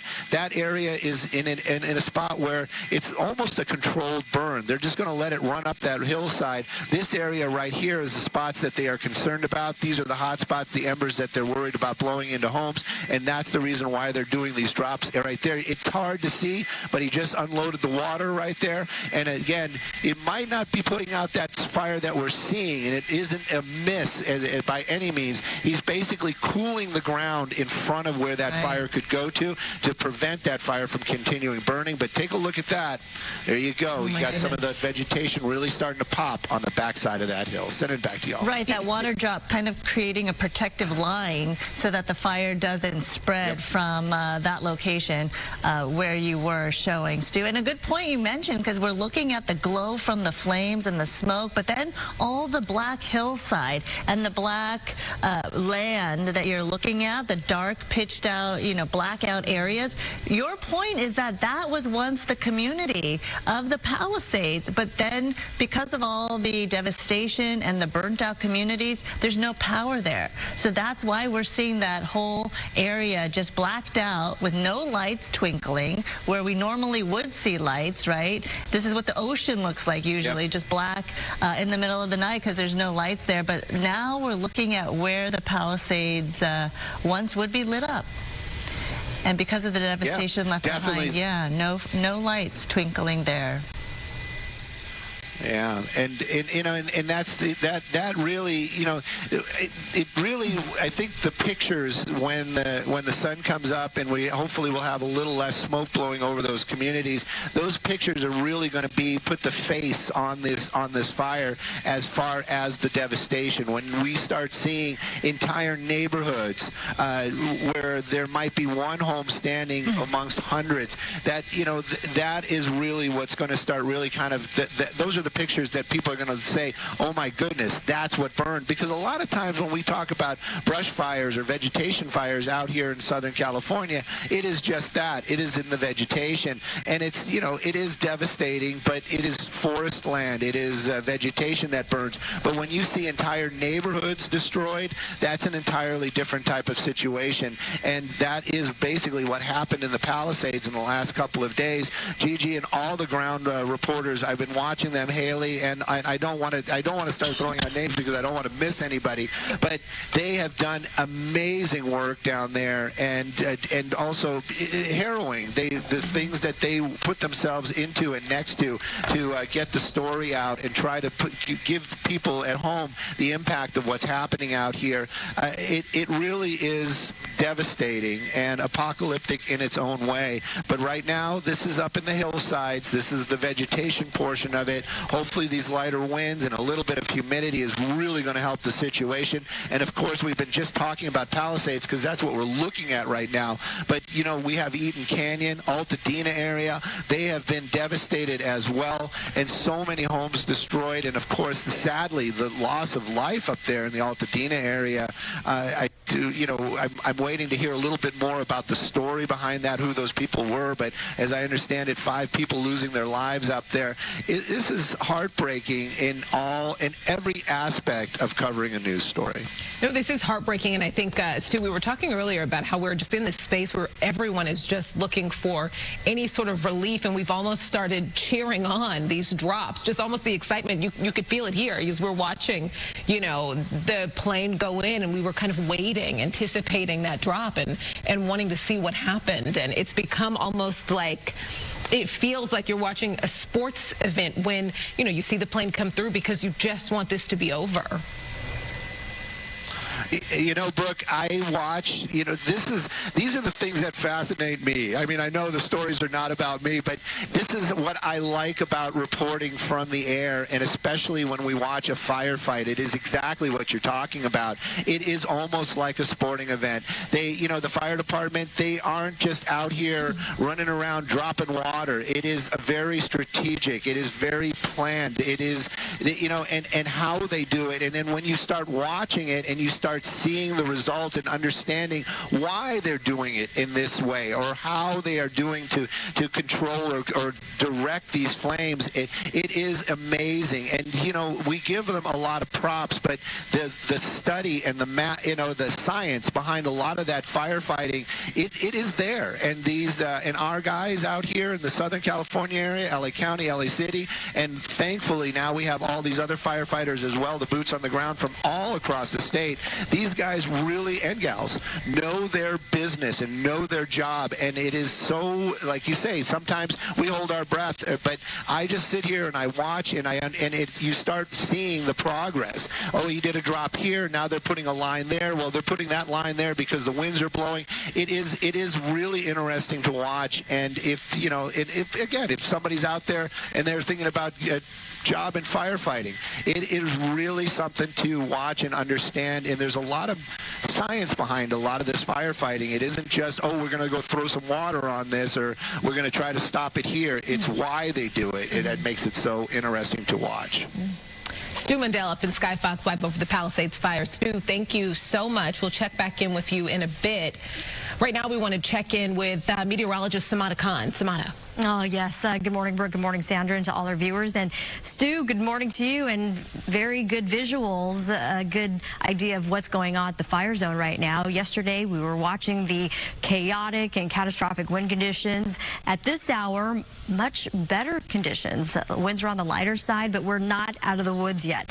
The red flag conditions, because we're still very dry, and even though we're getting a nice little break from the wind, which is well-deserved, it's giving our firefighters a good opportunity to get a jump on these hot spots and potential areas of flare-ups, but we're anticipating winds to make another return. There will be locations, depending on where you are, high wind warnings will still be in place for the Inland Empire communities and Orange County areas, as well as some of our local mountains.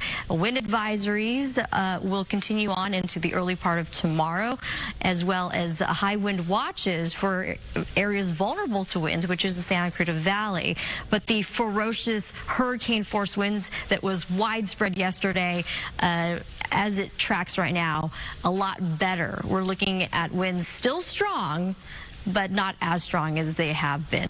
Here's a look at the red flag conditions. Widespread. If a new spark or any fire ignition, it could lead to rapid fire growth, and hence we still have to be on top of it and be on our toes. Here's a current look at our wind situation, and much relaxed at this hour. Ventura County looking pretty good. Van Nuys, only 7-mile-an-hour winds. Much of the basin looking pretty good as well. Beverly Hills, perhaps 12-mile-an-hour conditions.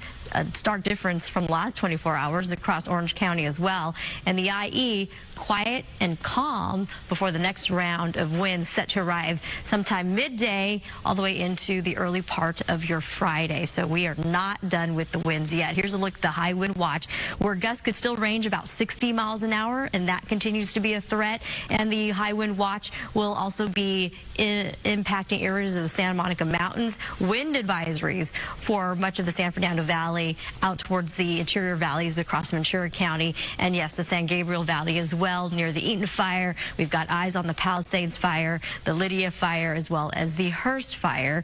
And we have the high wind warnings that will be in place through Friday morning for all these zones, extending all the way from Temecula and northward into San Bernardino. Caution for the drivers out there, campers, big rigs. Another reminder again to perhaps rearrange your travels as this wind, Santa Ana winds decrease in strength, potentially sometime around Saturday and Sunday. And where you look to the upper levels of the atmosphere, and this is what kind of guides us as to how strong the winds might be, how weak they are, especially when we're dealing with fire conditions. Area of high pressure, again, continues to impact our weather. Mild temperatures, those descending winds, keeping things, again, right around the 60s and 70s. Yesterday, we saw a very strong area of low pressure. The backside of that low helped to reinforce those offshore winds, and hence the strong, powerful conditions yesterday. Well, that area of low pressure is now shifted away from Southern California, but the western periphery is still impacting areas of, say, the IE, as I had mentioned, hence those locations still under high wind warnings through at least tomorrow. Here's a look at the 7-day forecast breakdown. So temperatures will rise in the 70s. So all right, so as she wraps and does that quick 7-day forecast, I want to get back to this shot I've been showing you several times throughout this 6 o'clock hour here on the East Coast, 3 o'clock hour on the West Coast. At last check, there were more shingles on this roof, and now you can see how the fire has just completely engulfed the roof, most of it. Only a few shingles remaining there on the right side of the screen. And then look at it in real time. You can see the shingles and the top of the roof falling through, adding more flames to the inside of that garage. So I just wanted to show you all this image in real time, the embers, everything happening, those powerful Santa Ana winds continuing to fan the flames. Many of these fires just at 0% containment, and you can see why in real time. We're going to go ahead and take our final 2-minute commercial break of the hour. I see that the meteorologist is still on that 7-day forecast. When we come back, continuing our compelling coverage with the LA County wildfires. Welcome back to Live Now from Fox. I'm Jeanne Francine. A different image coming into our Live Now from Fox studio, which does provide more perspective of these deadly wildfires. And normally this shot out in LA is illuminated with lights, but at this hour, more than 300,000 people are without power. So I wanted to show you all further ramifications of these deadly wildfires. Again, getting back to this shot showing the Palisades wildfire, and you can see it continues to cause destruction to many of the homes and businesses in the area. As our content partners Fox 11 LA continue their compelling coverage to provide more perspective, let's listen in.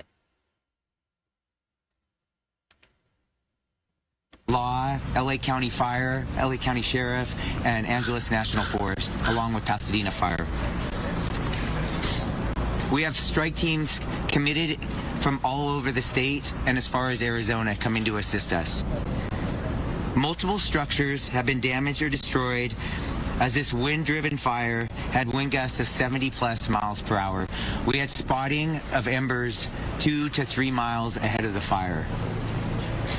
I can confirm tonight that we have somewhere between 200 and 500 structures damaged or lost. We really need, as it becomes safe to do so, and we get a better handle on this fire, we're going to be able to, we need to come in and be able to survey the damage to get an exact total of number of structures that have been damaged or completely lost. We continue to be in red flag conditions, and we expect that to be through Thursday, with variable and high wind speeds, thankfully not as strong as what we saw last night. We are encouraging people to stay updated as the weather can continue to change very rapidly. Please, if we issue an evacuation order, heed our request. Be prepared, have your go bag, and immediately evacuate. Thankfully, the current forecasts allow us today to start getting aircraft in to fight this fire. Since around 10 a.m., we've had aircraft doing water drops. With the goal of limiting the fire spread, we will come behind those water drops with hand crews and fire engines to get a containment line around this fire. We expect, with favorable conditions over the next couple days, to start making good progress on this fire.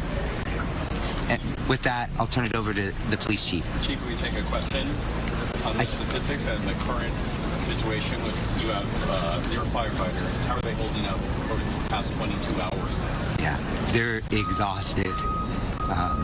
We need those reinforcements coming in, but they've done incredible work. Where they've, an example is crews that fought 15 house fires over a 28-hour period. They didn't save any of them, but they prevented 2 or 3 blocks away from burning down. So great work, not just from your Pasadena fire, but throughout this entire region. You requested 60 strike teams. What's the status of that, and how long before they're here? Great question. So we have multiple strike teams have arrived. We're in the early 15-ish strike teams, and we expect over the next 24 hours we'll be close to 50. Even some of the Arizona strike teams should be here by this evening. Can you talk about resources being stretched? I know that this morning, looking at some of the fires, there were maybe 1 or 2 firefighters on scene only because it appeared not to have the resources everybody spent. Yeah, sure. I would be kidding all of you if I said we didn't have resources stretched yesterday, right?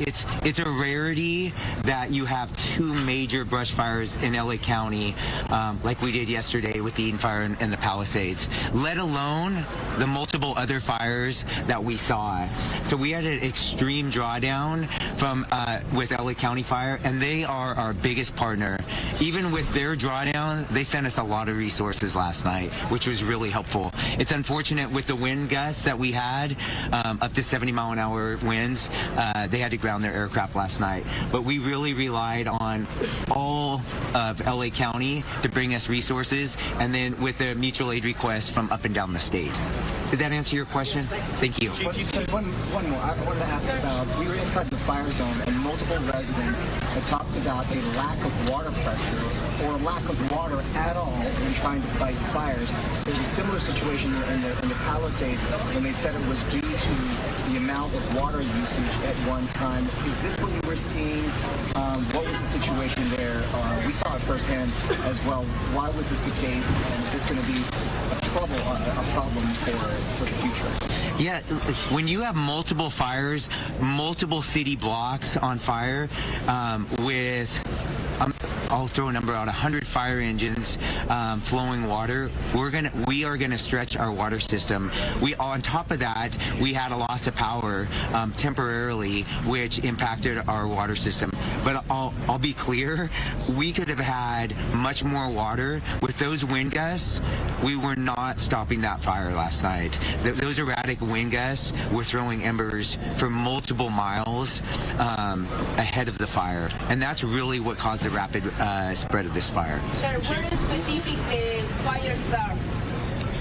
The most specific, because it's a picture taken approximately 6:30 last night, like a transforming fire in around Canyon. That's correct. The time that is correct, and around 6:30 was when the fire came in the Pasadena area. It was actually in LA County, but right on the border. We had both Pasadena and LA County resources arriving almost simultaneously. And then, of course, the fire quickly moved into the Pasadena city limits. So 10,600 acres on fire, 0% containment, hundreds of homes destroyed. What can you say for families to get them home? That you have a handle on this anytime? Yeah, what gives me hope is when I look at the trees and bushes around here. Last night was incredible, right? It was like something that most of you have probably never seen. tonight we have very mild wind conditions where we can get aircraft and a ton of additional resources getting their hands around this fire. That's what gives me confidence that we're going to get a handle on this fire. Before, why don't we bring the police chief up, and then then you can ask questions of both chiefs. Just one question. Can we talk about the cause of the fire, and if there are others? We know that there are several fires burning. Are any of these connected to things like maybe arson? The cause, you're going to love my generic answer, but the cause is under investigation, right? We have multiple fire investigators as well as fire and arson investigators from LA County and local resources investigating that. We need to let them do their good work so that we can come up with an accurate cause and origin. Hey there, good morning. I'm Brooke Thomas. Thanks for joining us and sticking with us really on this nonstop fire coverage. Yeah, I think a lot of people hoping that we turn a corner today, that with some of the winds subsiding, at least not as strong as they have been over the past couple of days. Welcome to Good Day LA at 4 a.m. We have continuing coverage of the wildfires that are raging across LA County. This, of course, has forced mass evacuations. Hundreds of thousands of residents have been ordered to leave their homes as flames threaten thousands of structures. Many homes have been lost. Many structures have been lost. Santa Ana winds are fueling those fires, of course, making containment difficult. Let's get you updated on the situation out there in terms of the fires, the multiple fires being fought all across our region. The Palisades fire has scorched over 17,000 acres, reducing more than 1,000 structures to ashes. It's 0% contained at this hour, and the fire continues to force tens of thousands to stay away under mandatory evacuation orders. There are another 13,000 buildings in the path of danger. Winds are driving multiple fires across LA County. Let's go to Eaton Canyon above Pasadena. 5 people, sadly, have died. It's just some of the worst news to come out of this. This fire has exploded to more than 10,000 acres. Some 100 structures are destroyed. Eaton is at 0% contained. Winds that drove the flames are easing at this hour. The Hurst fire in Sylmar has now burned 855 acres. It is now 10% contained. Now, this fire started near the 5 and 210 freeways. It forced evacuations across the region.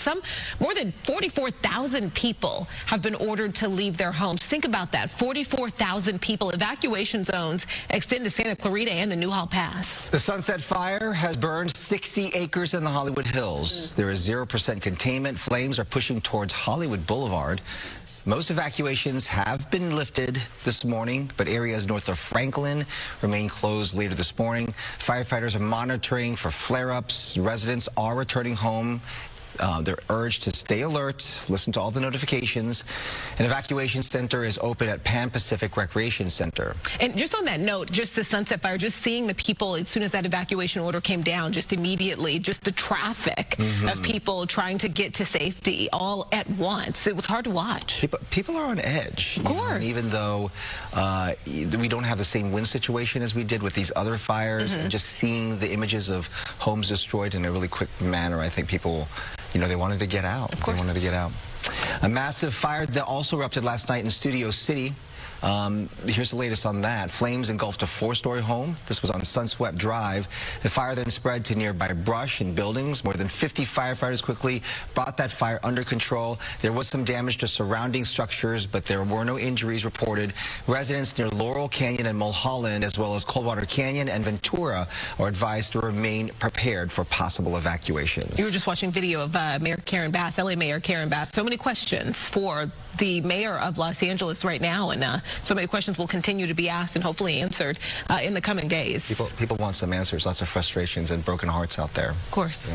Yeah. This extreme fire danger means LA Unified schools will all be closed today. Officials say flames destroyed parts of Palisades Charter High School. This 63-year-old school, a very important school in our community, a school that, a highly desired school. Many parents want their kids to go to this school. It's a really popular school. This school was, of course, featured in the movie Grease. You may be familiar with it that way. LA Unified officials also say Marquez Charter Elementary is also severely damaged. Other school closures to tell you about. Glendale Unified School District schools, child care operations, and district offices will be closed for the rest of the week due to the Eaton fire. Also closed Alhambra, South Pasadena, San Marino, and Arcadia. Monrovia Unified included in all this. Pasadena Unified also closed the rest of the week. And all schools in the Santa Monica Malibu Unified School District will also be closed. This time yesterday, they had actually decided to close 10% of the LA Unified schools. But with everything going on between the power outages, the schools that were destroyed in the Palisades area, and just the smoke that people are dealing with, they decided that it's just better for everyone's health, that everyone stay home. You know, all the road closures as well. So just a lot going on, people dealing with, you know, even if you're not directly impacted by the fire with smoke and the ash, it's difficult for those students out there. Oh, yeah. I mean, also, I'm curious, how are you? You know, you were out covering this outside until about 6 p.m. yesterday, and I got so many messages from people saying, I'm worried about Bob. Tell him to get out of there. Tell him to do this. Tell him to move here. Tell him to do that. And you were obviously staying protected. But when we do this job, you know, we do it... you know, we're doing it for others. Of course. And it's all about the people and the people that we're covering, the first responders that are out there. So they're doing the really hard job, all the first responders out there. So, you know, we're just there to document and inform, right? Yeah. All right, here's Samara with a look at the forecast. Good morning. And you did it well. You did, yeah. You did it very well, Bob. Thank you. So, and big thanks to all our colleagues, but to your very point, the first responders, the firefighters have been working relentlessly to protect the community and really get a good handle on the fires. And today, at least at this hour, a stark difference from just 24 hours ago. Yesterday, we were dealing with the ferocious, strong, powerful winds that created these catastrophic conditions. This time, right now, we're actually looking at wind conditions cooperating, giving us a little bit of a break so firefighters can get a better handle and look for those spot fires or flare-ups, and hopefully they'll take advantage of the next several hours before another round of winds expected to make a return. And depending on your location will determine how strong those winds are. But unfortunately, any winds, especially when we're dealing with active fires across Southern California, not going to help. Hence, red flag conditions will stay in place all the way now through Friday. So they have been extended because we continue to be very dry. We're still getting the Santa Ana's winds going offshore, but right now, pointing out how conditions are on the calm side. 3-mile-an-hour winds at best from Ventura County, Malibu Hills, Van Nuys, about 14 miles an hour. It's still pretty gusty along some of our canyons and passes, those wind-prone locations. The basin, big improvements there as well. 0.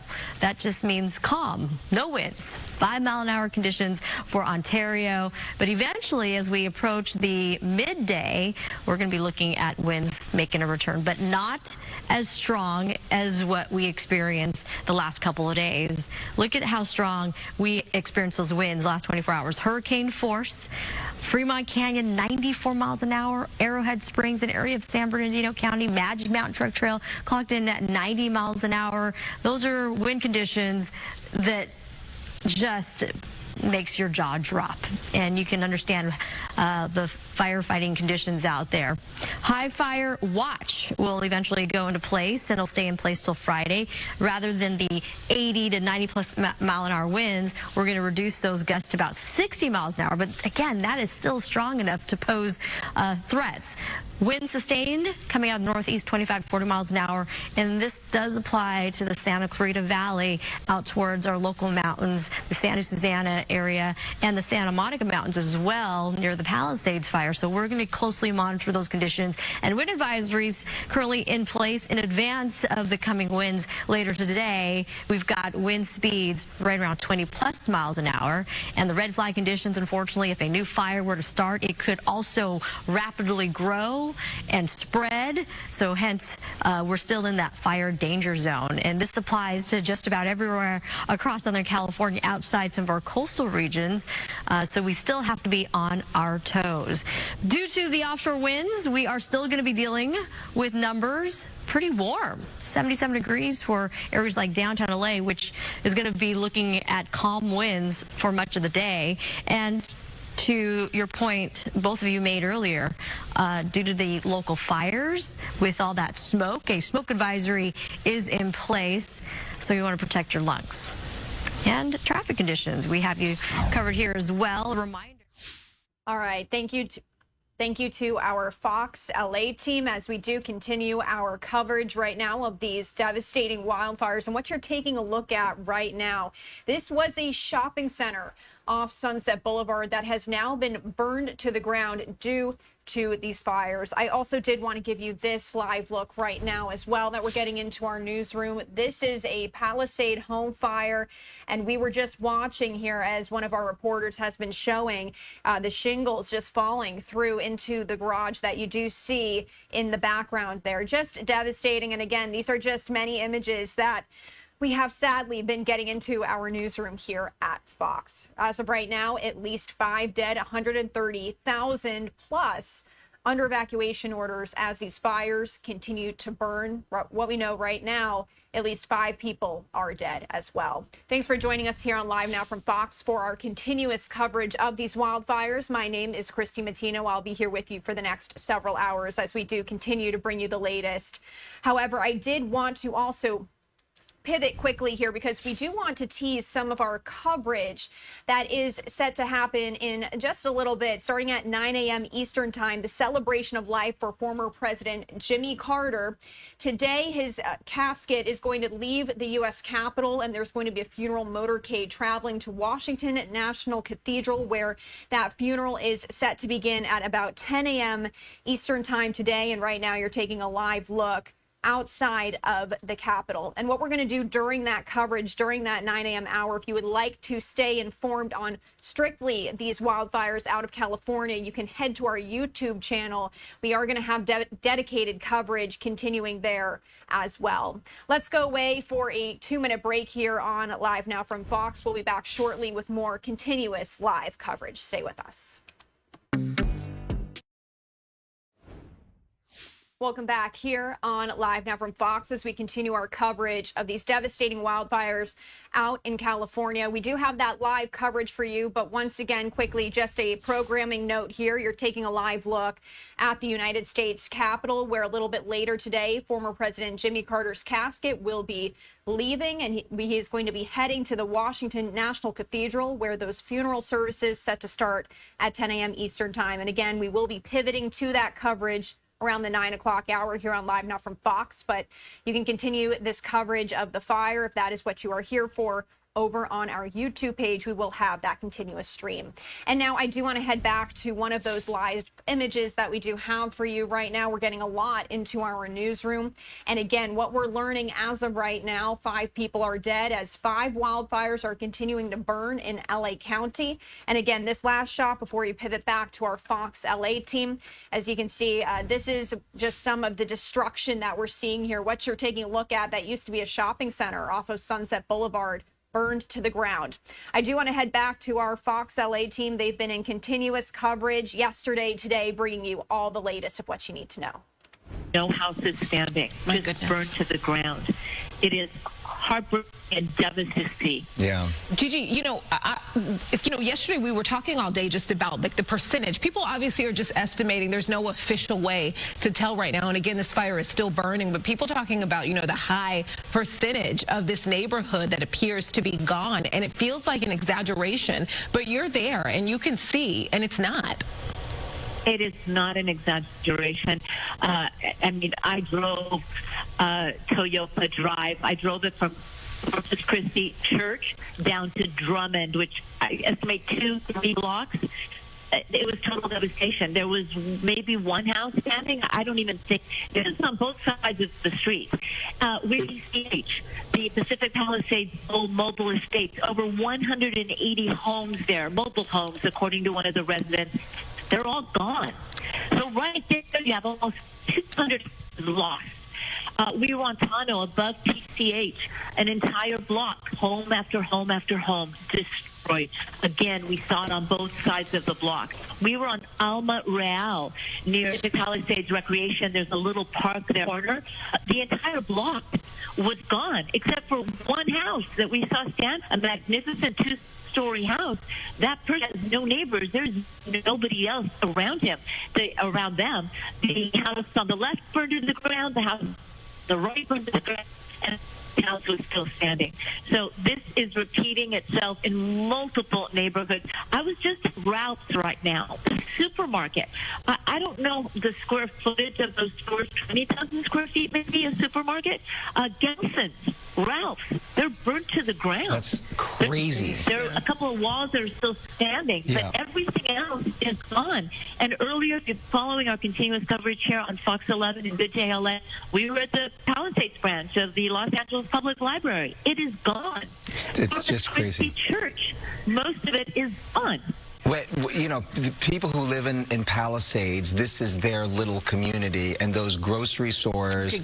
Wow. Those are, you know, these are all of the big grocery stores that they go to, that everyone frequents there.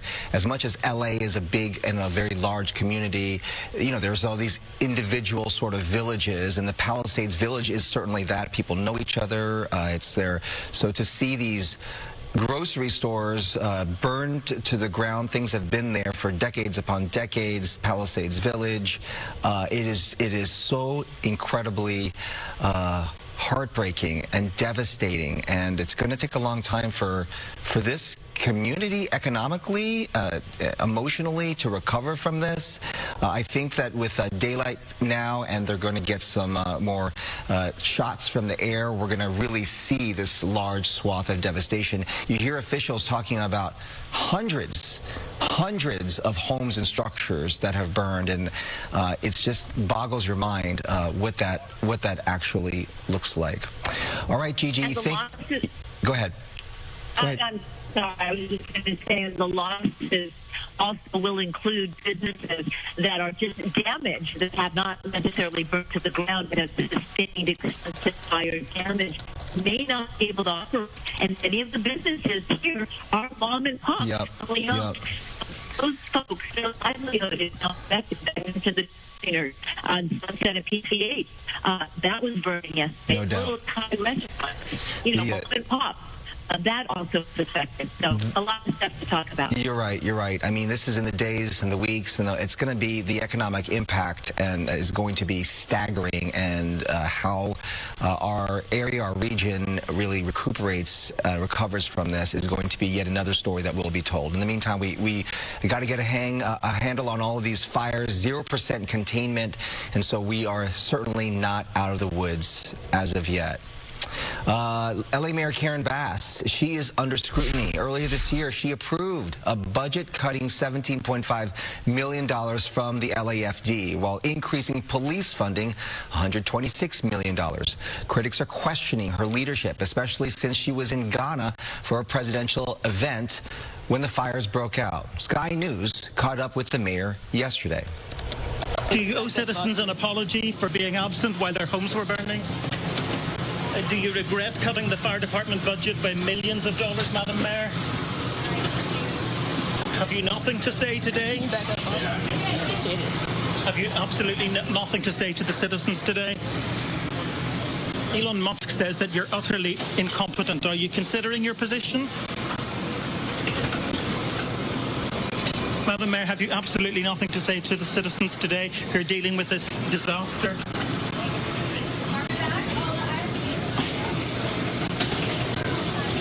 No apology for them? Do you think you should have been visiting Ghana while this was unfolding back home? That video went viral yesterday. She was refusing to answer questions or ignoring those questions from Sky News. Last night, Mayor Bass, back in town, held a press conference.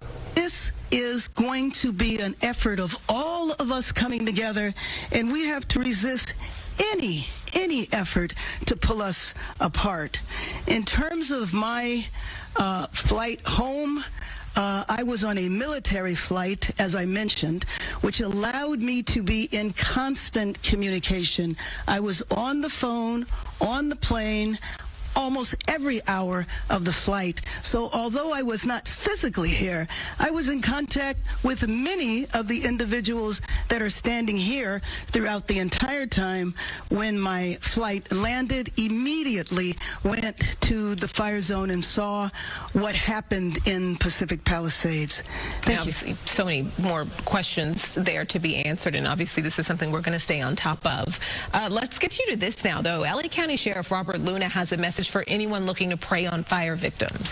Well, if you are thinking about coming into any of these areas to steal from our residents, I'm going to tell you something. You're going to be caught, you're going to be arrested, and you're going to be prosecuted. Don't do that. Stay out of these areas. It's only for emergency workers and people who live there. Yeah, and he's not the only one sending a message. LA District Attorney Nathan Hochman also had this warning for looters. Us, with law enforcement, the DA's office, I want to send an unmistakably clear message to looters or anybody who thinks that they can prey on people who endured these tragedies. We are going to arrest you, we are going to prosecute you, and we are going to punish you to the full extent of the law. So again, it's the tragedies that are going on right now are occupying our first responders. The firefighters have done a magnificent job in responding. Law enforcement has basically called in everybody. Detectives have been putting on uniforms. They've called in help from outside this county, and they are responding in force. But again, there will always be people who look at this as an opportunity to cheat others, to steal from others, to scam others. And I want them to understand that we will not be taking this lightly. That we will go after you. We will make sure that you understand that this will not be tolerated. There's also this now. State Superintendent of Public Instruction Tony Thurmond urging Californians to come together in support of fire-impacted students, families, educators, and also school staff. You can make tax-deductible contributions through the supplybank.org disaster relief fund to help provide just much-needed assistance right now. The latest figures show that 335 schools and more than 211,000 students are affected. That's just Toots alone. For more information, we have a link on our website, foxla.com. In response to the ongoing fires, local Planet Fitness locations offering anyone impacted by the fires, first responders and residents, free access to shower, recharge, and relax. No membership is required to take advantage of these services. They include locker rooms, showers, hydro massage loungers, Wi-Fi, and device charging stations at any LA County location not impacted by the fires. DoorDash has activated its severe weather protocol to pause operations in affected areas. DoorDash first suspended operations in impacted areas of Los Angeles and surrounding the Pacific Palisades, including Santa Monica, Westwood, Brentwood, Calabasas, Pasadena, and surrounding areas. As conditions got worse, DoorDash suspended service in San Fernando, Santa Clarita, Northridge. They will also continue to adjust operations as necessary. In the Pasadena area yesterday, the Altadena area yesterday, anything above the 210 freeway, lots of it was just shut down completely. Restaurants were all closed. So it's almost, yeah, Eaton Fire. So everything's all, everyone's has evacuated. So it's a crazy situation. To see more than 1,000 people already at the evacuation center. These were families, seniors, people who had to evacuate senior centers, convalescent homes, all at this. It was really startling and stunning to see that many people in one place. And World Central Kitchen, which immediately responds to this, was there providing food. They brought out trucks, and they were paying for food trucks to be able to feed all these folks who really didn't have food at that point. And then as the Red Cross then was able to step in and try to deliver and get help to those folks who were displaced. It just goes to show, though, how quickly this all happens. Yeah.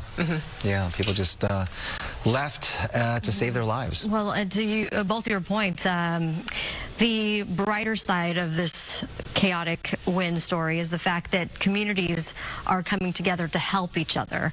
And there's that light that brings hope to all the fire victims there.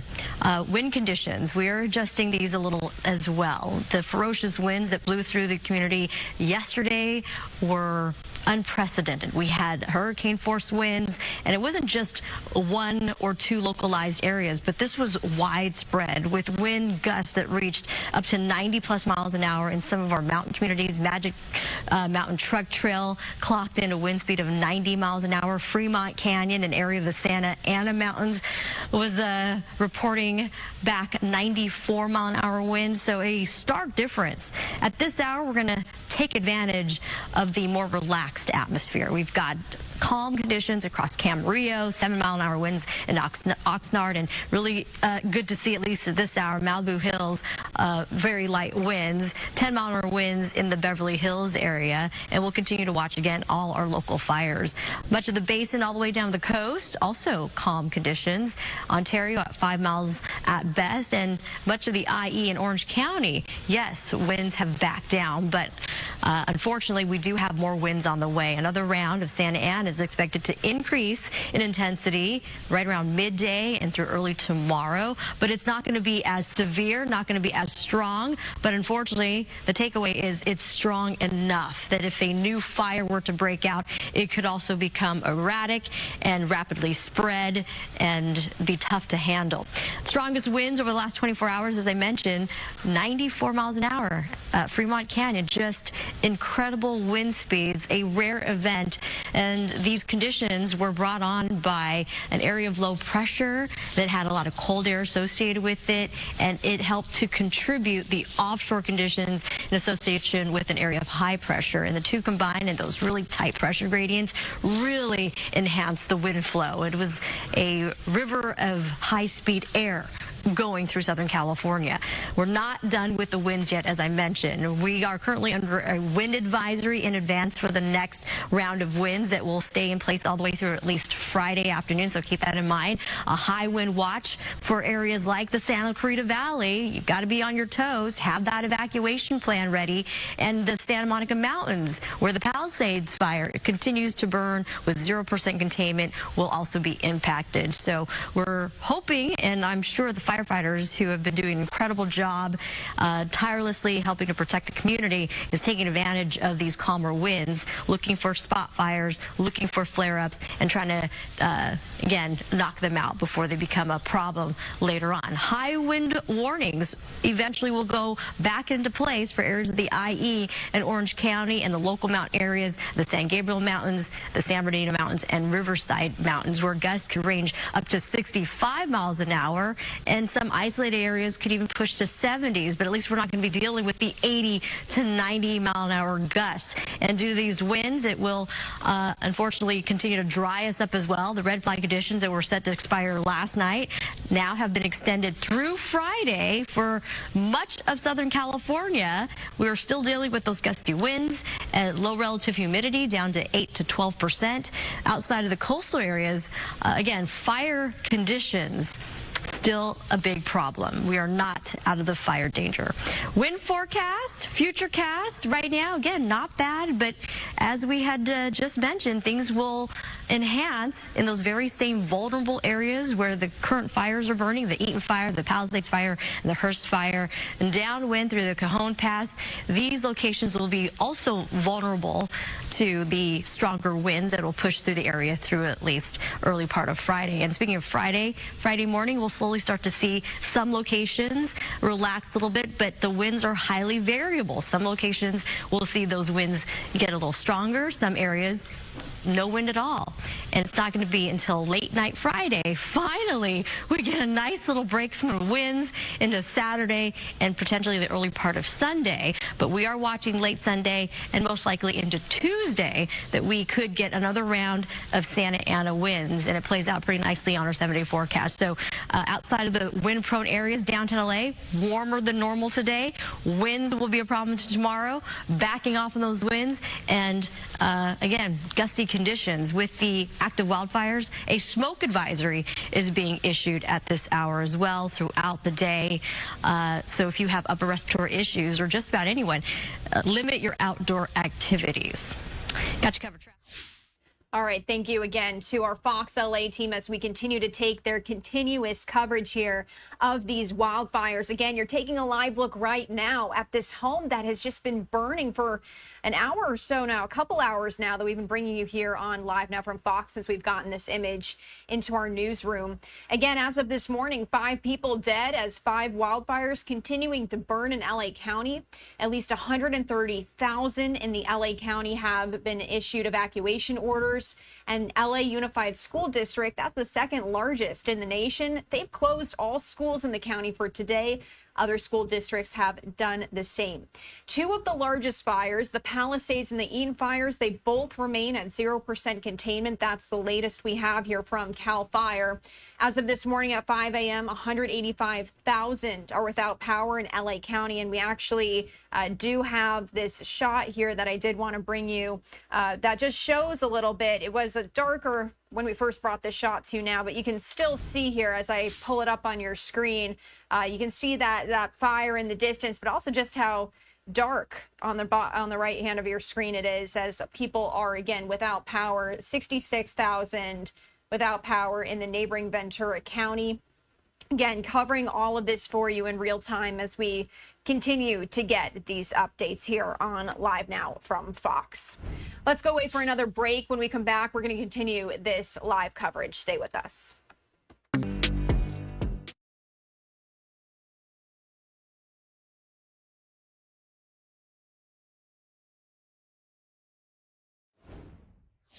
Welcome back to our coverage of these 5 California wildfires that are continuing to burn. We do have a number of live images into our newsroom right now. It appears this shot keeps going in and out, freezing a bit because, as you can imagine, the cell phone service, the reception there is not as strong right now. But again, an estimated 1,000 structures have been destroyed in this hilly coastal neighborhood of the Pacific Palisades. This is making it the most destructive fire in Los Angeles County. And again, before the break, I did tell you there are these 2 major fires that are the worst of these 5 wildfires, and that's the Palisades fire as well as the Eaton fire, both at 0% containment right now. And I did also want to just take you out to this live image as well into our newsroom. This home continuing to burn, and sadly, again, we've seen so many of these images just of these homes burning.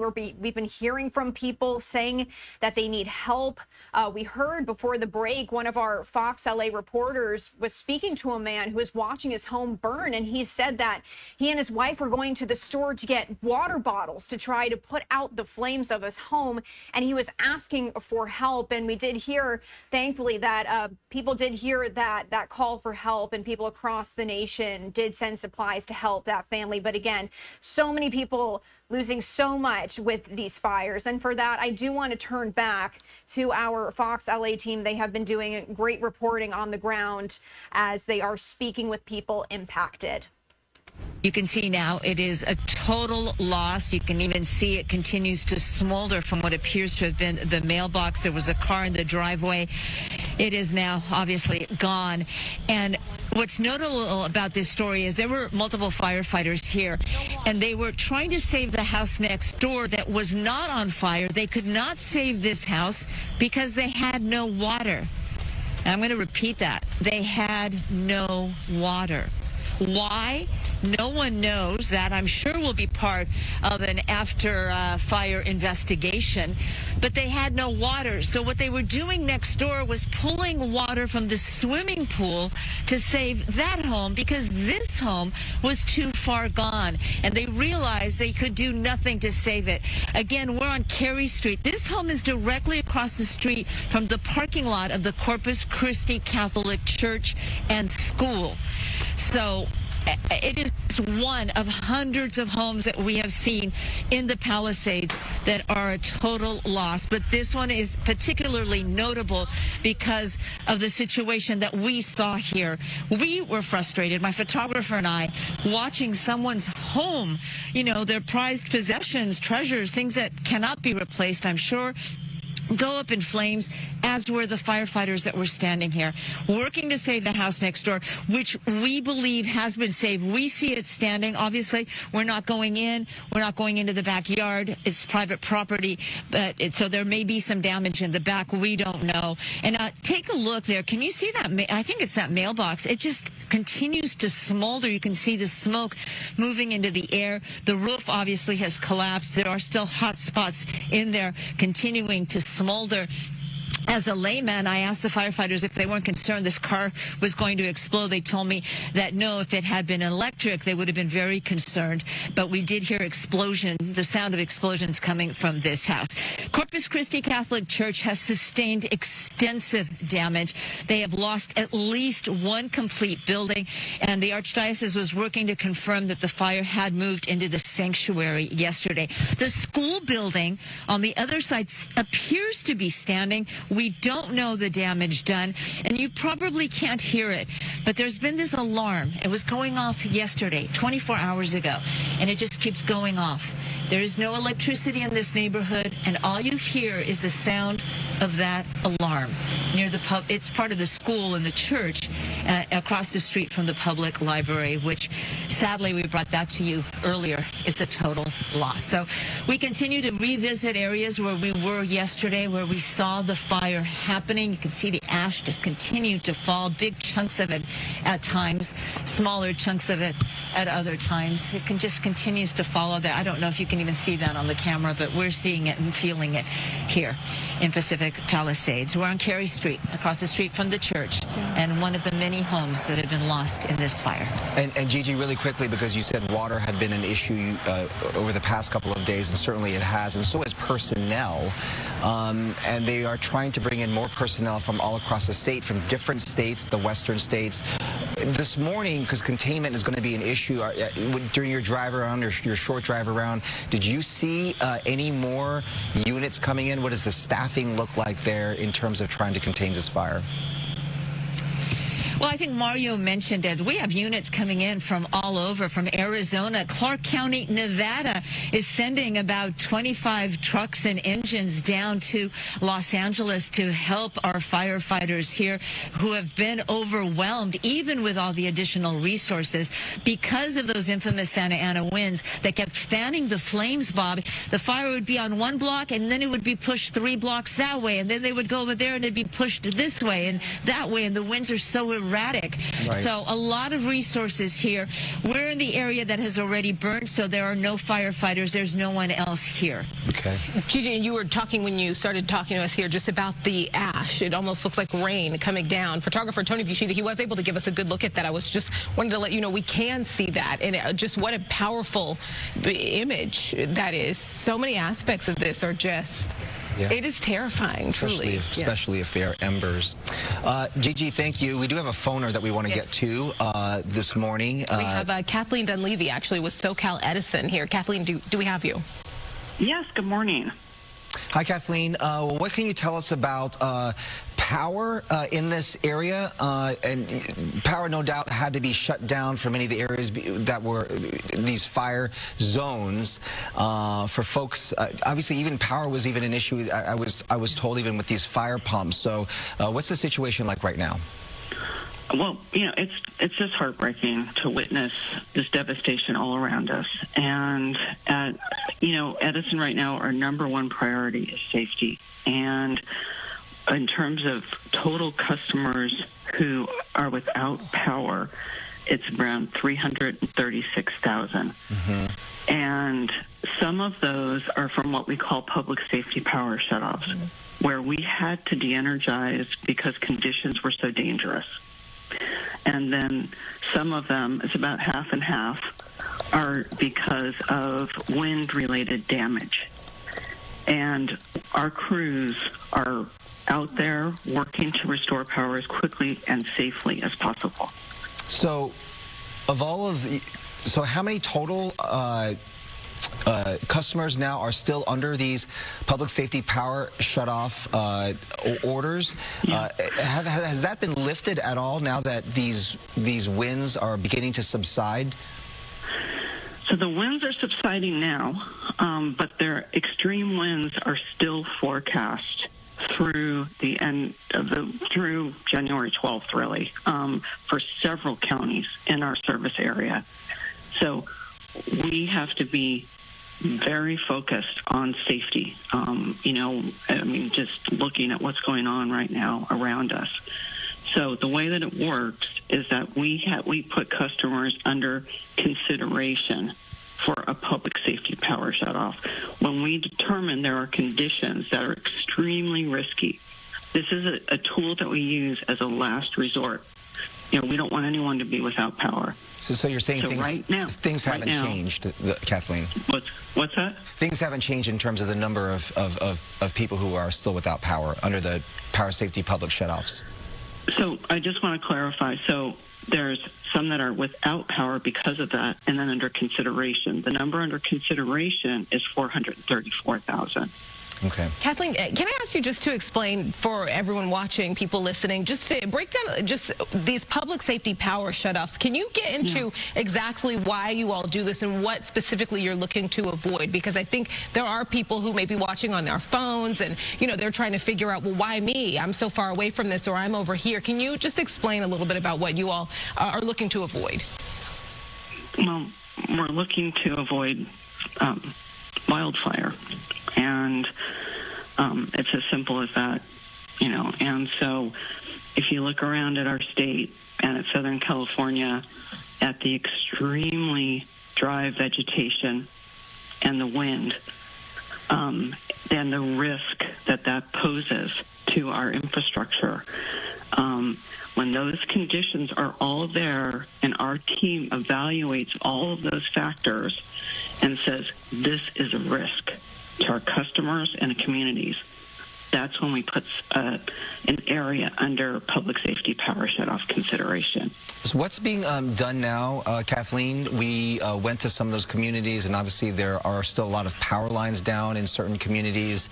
What is SoCal Edison doing to try and repair and lift those lines so that, first of all, you know, for the safety of the people who live in those communities and also to restore power? Yeah, well, as we've been talking about, there are very dangerous conditions out there. And so the crews go out when they can. And what I mean by that is when it's safe. And they inspect the lines, and they determine whether or not we can restore power when it's safe. And then after a circuit is cleared for inspection, restoration can take about 8 hours. However, because of what's going on right now, it may take longer for us to restore power. And so we want customers to be prepared for possibly longer and intermittent outages. Until, you mentioned the 12th earlier, longer and intermittent outages, until around when? Until the crews can get out there, inspect the line, and restore power.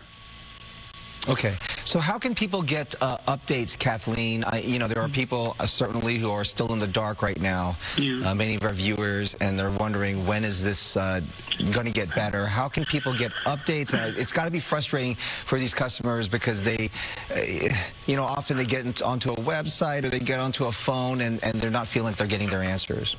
No, I know. I mean, being without power is such a hardship. You know, especially in situations like what's going on right now. And people can go to sce.com/outages. But I also want to say, I want to remind people to please be safe. If they see a down power line, do not touch it or anything in contact with it. Stay at least 100 feet away and call 911. That is 100% a great message, Kathleen. And we do, you know that your crews are working very hard. They're part of this crisis with us. So we do appreciate all of what they are doing to try and get us all back up and running. Kathleen Dunleavy, we really appreciate it. Thank you, Kathleen. Thank you. Bye-bye. All right, minutes before 5 o'clock this morning, continuing coverage now of the wildfires that are raging across Southern California in our region. Welcome back to Good Day LA.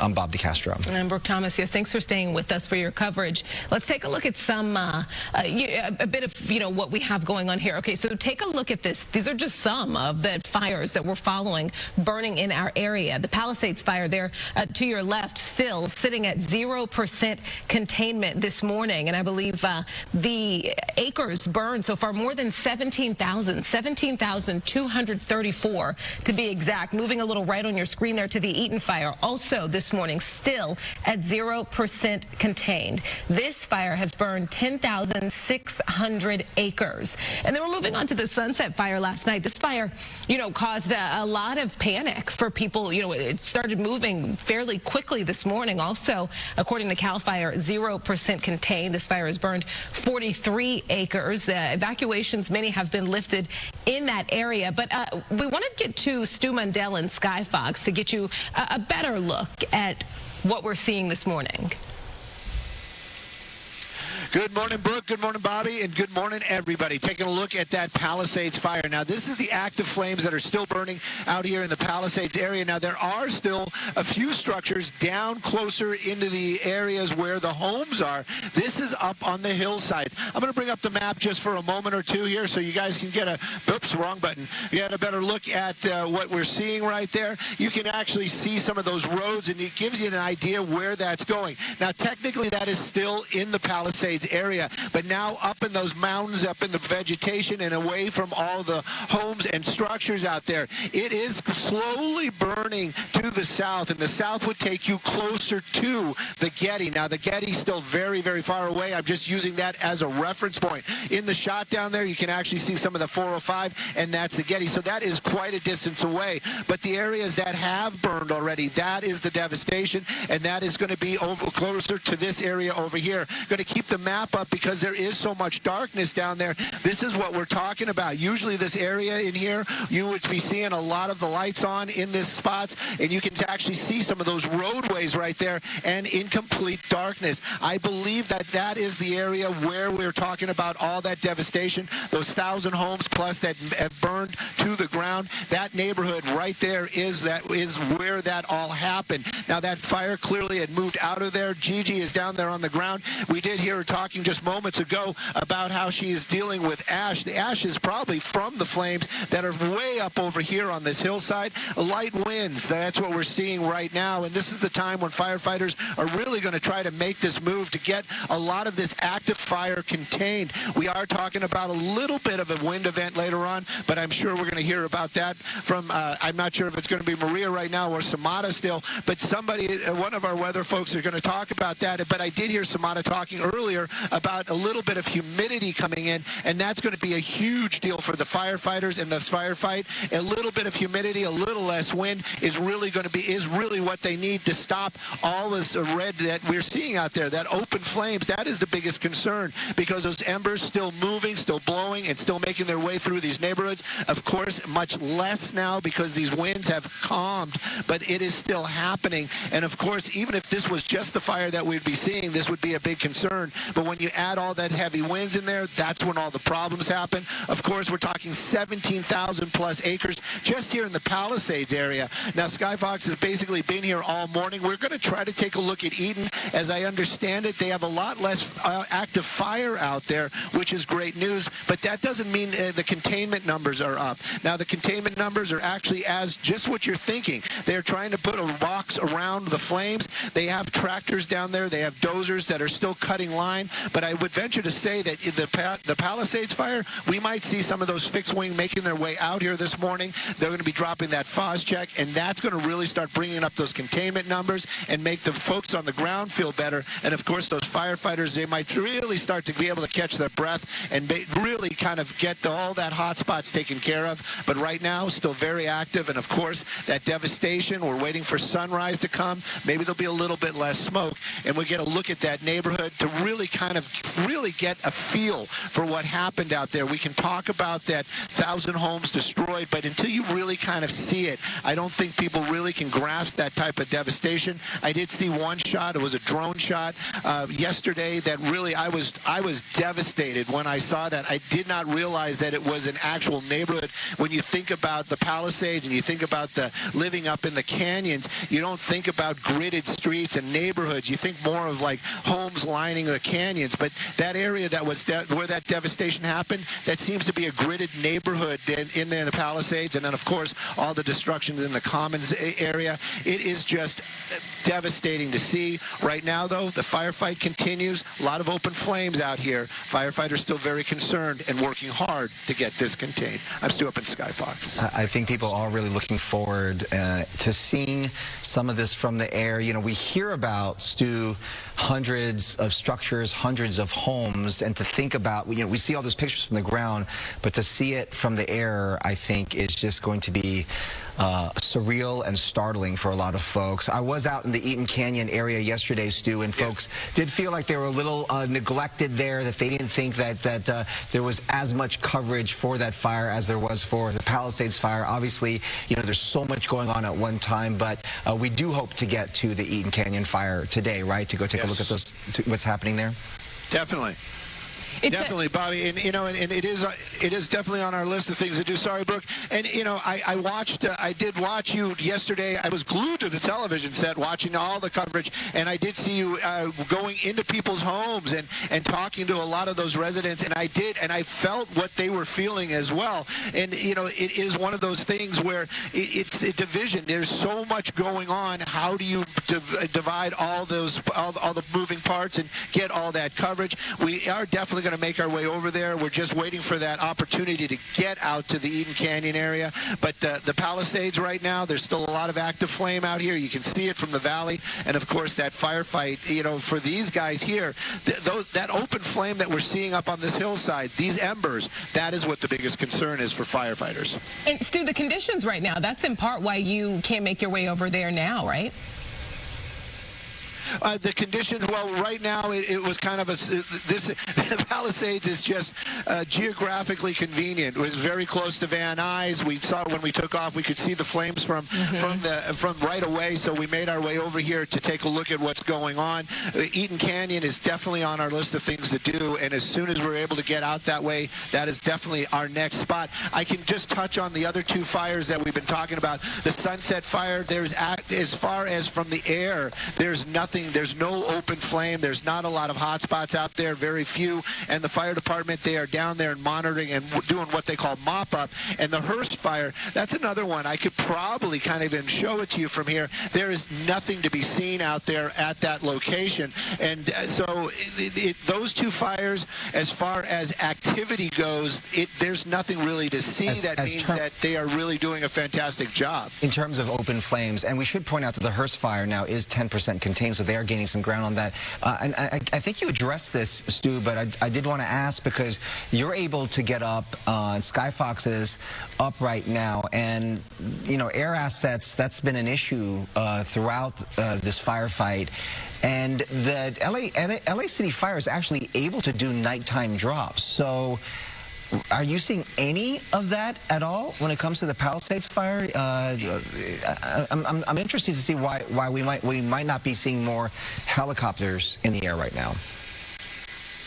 You know, I'm not sure about the number of helicopters that we're talking about right now in the air, but there is definitely at least one LA City Fire helicopter. We've been up for about almost 3 hours, well, just over 2 hours right now, and we have been watching one lone helicopter out here just picking up the water, doing the drop, picking up the water, doing the drop, and they are making some headway out here with just that one helicopter. As far as resources go, I can tell you from the mechanics mechanical side, being with helicopters all the time. They have regular scheduled maintenance. LA City Fire Department, their helicopters do the same thing. And of course, they have crews that they might have to be switching out. So there's probably a lot of variables why we're not seeing that armada of helicopters. I can tell you that when I arrived at the airport at 2 a.m. this morning, we did see the Colson ship. That is that big, huge helicopter landing back at Van Nuys. We haven't seen it take off. It might be a crewing issue.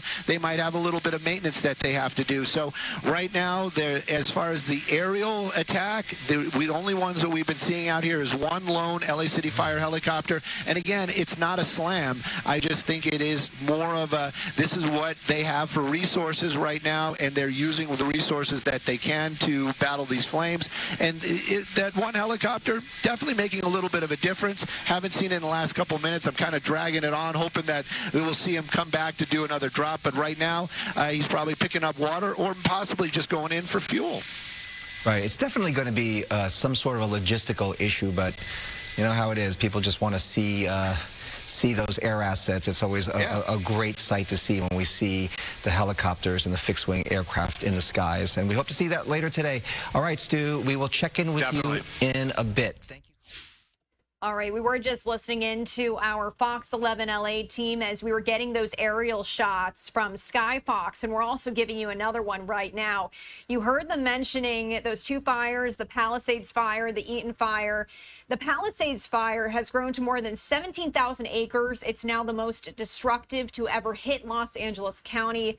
At least 1,000 structures burned as of what we know at this point.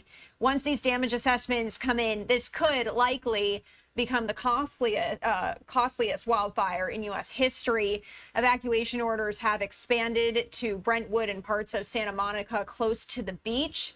The city of Santa Monica issuing a sunset to sunrise curfew. And again, right now, both those fires that we're speaking of, both remain at 0% containment. If you are just joining us on Live Now from Fox for our coverage, thank you so much for being here. We are going to continue that momentarily. However, I do have a programming note that I did want to share with you. I'm giving you a live look right now at the U.S. Capitol, where in just a short while, former President Jimmy Carter's casket is set to depart, and that funeral motorcade is going to head towards the Washington National Cathedral. Again, giving you a live look at that image as well that we do have in here at our newsroom. And so I do want to let you know that at the 9 a.m. hour, we are going to pivot to that coverage of President Jimmy Carter's funeral services. However, if you would like to stay with the coverage of the fire, we will be continuing that on our YouTube channel. And so what you can do is you can head to Live Now Fox on YouTube, and you can continue that coverage of these fires out in California. But again, just wanted to let you know at 9 a.m. Eastern time, we are going to be pivoting to this coverage of the celebration of life for former President Jimmy Carter. We're going to go away for our first 2-minute break of the hour here on Live Now from Fox. Much more live coverage to come. Welcome in here on Live Now from Fox. We are continuing our coverage of these horrific wildfires that are continuing to spread here in California. Again, two of those biggest fires, the Palisades and the Eaton fire, both at 0% containment as of right now. We are unsure of when we're going to hear of another media press conference, but as soon as we do, we will let you know.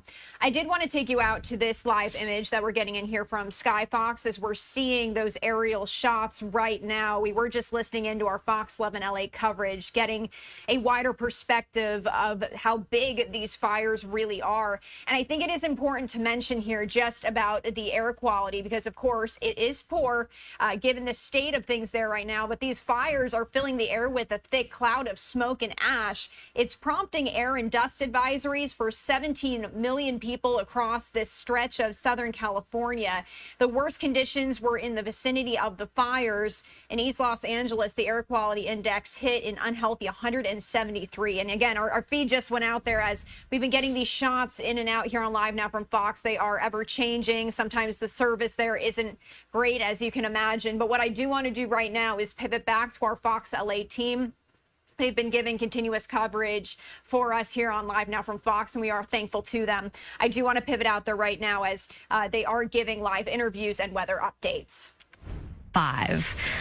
Red flag conditions, again, will continue to be in place. If a new fire were to occur, it could rapidly spread and unfortunately create maybe new fire problems. Yesterday, look at the peak winds. 94 miles an hour in Fremont Canyon. That's an area of Santa Ana Mountains. Arrowhead Springs to Magic Mountain Truck Trail, 90s. Hurricane force conditions. And right now, we're dealing the calm before the next pretty decent size Santa Ana winds expected to come back around right around midday. Traffic-wise, a reminder to stay away from the fire zones. We continue to monitor the Palisades fire and the closures there. PCH, both directions continue to be closed. Malibu Canyon Road in Malibu all the way to the McClure Tunnel in Santa Monica and Topanga Canyon Boulevard from Mulholland Drive to PCH. So avoid getting anywhere near the fire zone. Here's a live Caltrans camera outside of the area, moving along, but it appears to be pretty hazy.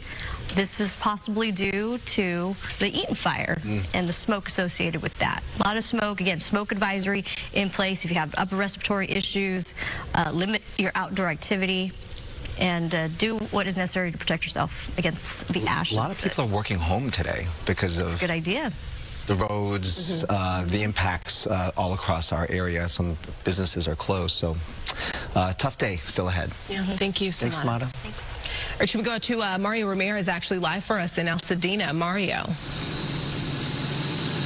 Good morning. Yes, we're covering the Eaton fire this morning. It is still burning in the hills above Altadena, and I will say that it is hard to tell from what we can see the businesses that were standing, because a lot of what we see here along North Lake Avenue is this just completely leveled buildings, structures.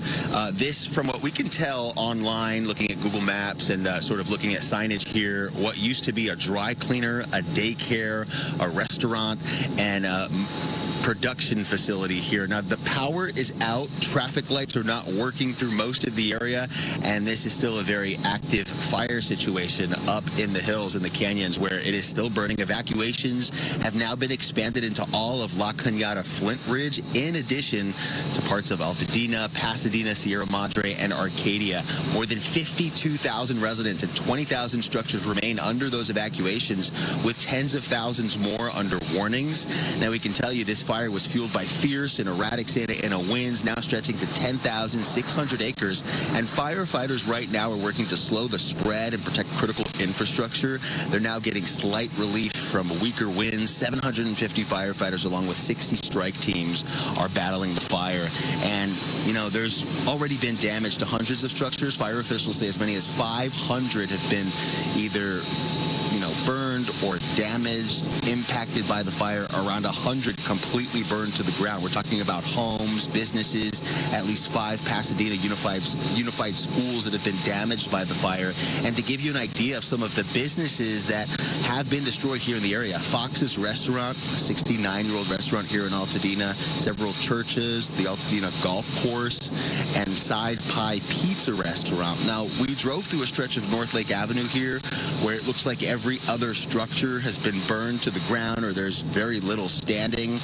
During an update yesterday, LA County officials also announced that 5 people have died in this fire. The circumstances still not clear, but we also know that 5 people were arrested for looting in some of these evacuation zones, which is why we have seen so many road closures, in part because they're limiting access into these neighborhoods where there are streets of homes that are left completely empty. Some, of course, have been burned, others untouched. So that is a concern. Now, coming back out here live, this is something else that we've seen. We've counted at least a dozen of these torched cars here along the street on Lake Avenue, about a mile stretch that we drove up and down here before setting up at this location. So it is just devastating, quite shocking to see this when you're driving through the area. Before you make it through the road closures, you know, everything looks normal. You just have some thick smoke in the air, and then you get to some of the destruction, and it really takes your breath away to see like both sides sides of the street, buildings completely leveled,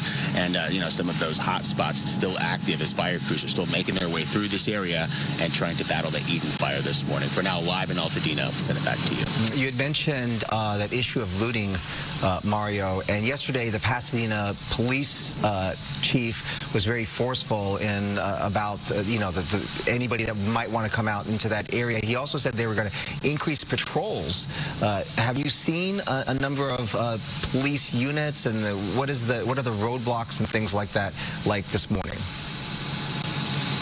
Oh, definitely. We've seen LA County Sheriff's deputies out here and local police as well. I will say, it was extremely difficult even for the media to access some of these streets. They're being very careful about who they let in, and in some cases, they're not letting anyone in, not even the media. So that is definitely a big concern. And, we heard from the LA County District Attorney saying they will prosecute to the fullest extent if, these criminals are caught trying to loot in some of these vulnerable neighborhoods. Right. All right. Thank you for that update, Mario. We appreciate it. All right, let's go to Gigi Graciette now, live for us covering the Palisades fire. Gigi, you've been able to show us so much from the library to, the falling ash, and I still can't get the sight of that burning car out of my mind. Where are you now? We're at the Corpus Christi Catholic Church here on Carey Street in Pacific Palisades. And right now, the church and the sanctuary appear to be a total loss. Obviously, we're not inside. We know the Archdiocese of Los Angeles had to close down 65 Catholic schools yesterday because of the different fires, including, obviously, this one here in Pacific Palisades. And the Corpus Christi Church here has posted on their website saying, I have no words. Our beautiful church in Pacific Palisades as of this morning, praying for my hometown, the LA City Fire Department, and everyone affected by these horrific fires. The church saying that all the priests and families, staff members are safe.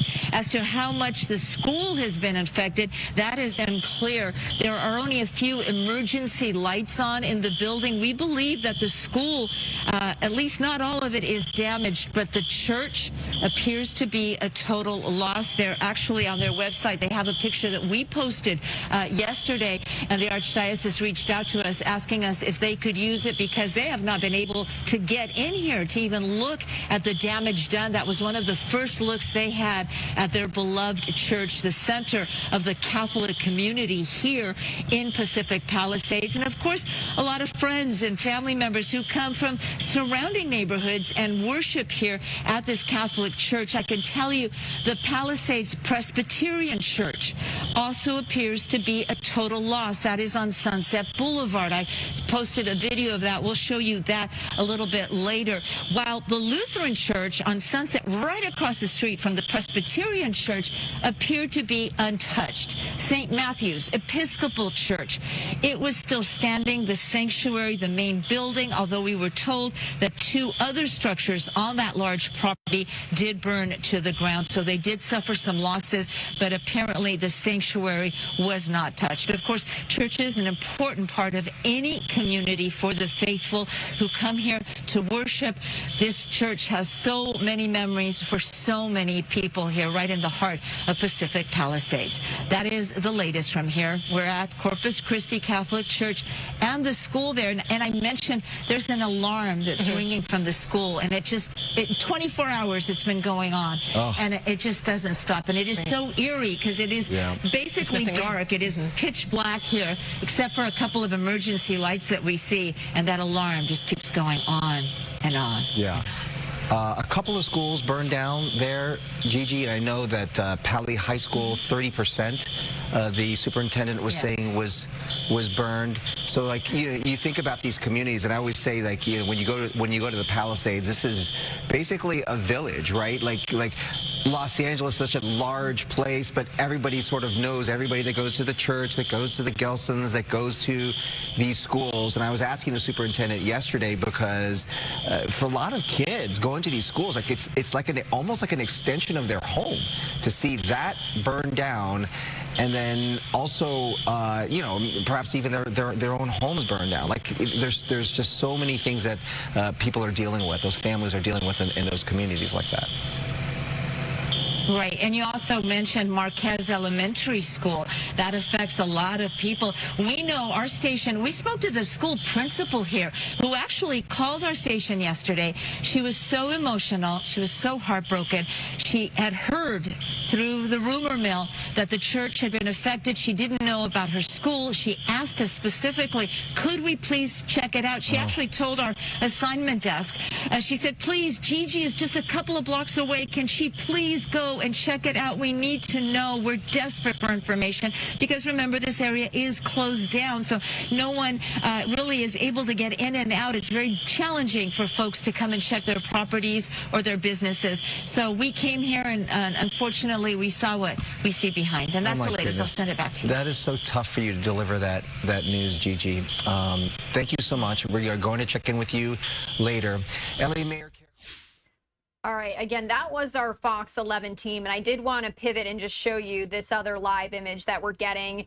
You heard them talking about the Eaton fire, the Palisades fire. Gigi, who is the reporter you just saw, she was covering the Palisades fire, and the reporter before her was Eaton. But both those fires, they're the two biggest ones right now, both at 0% containment. And it's just heartbreaking. You know, we just heard that report from Gigi, as she's saying a lot of these people have not been able to access these streets to go and see the damage to their homes, or in that instance, the schools, the church. And a lot of them are seeing these images of that devastation on their screens for the first time via these news reports. And it's just so devastating. Again, lots of those streets are blocked off, some of them not even allowing the media in as of right now.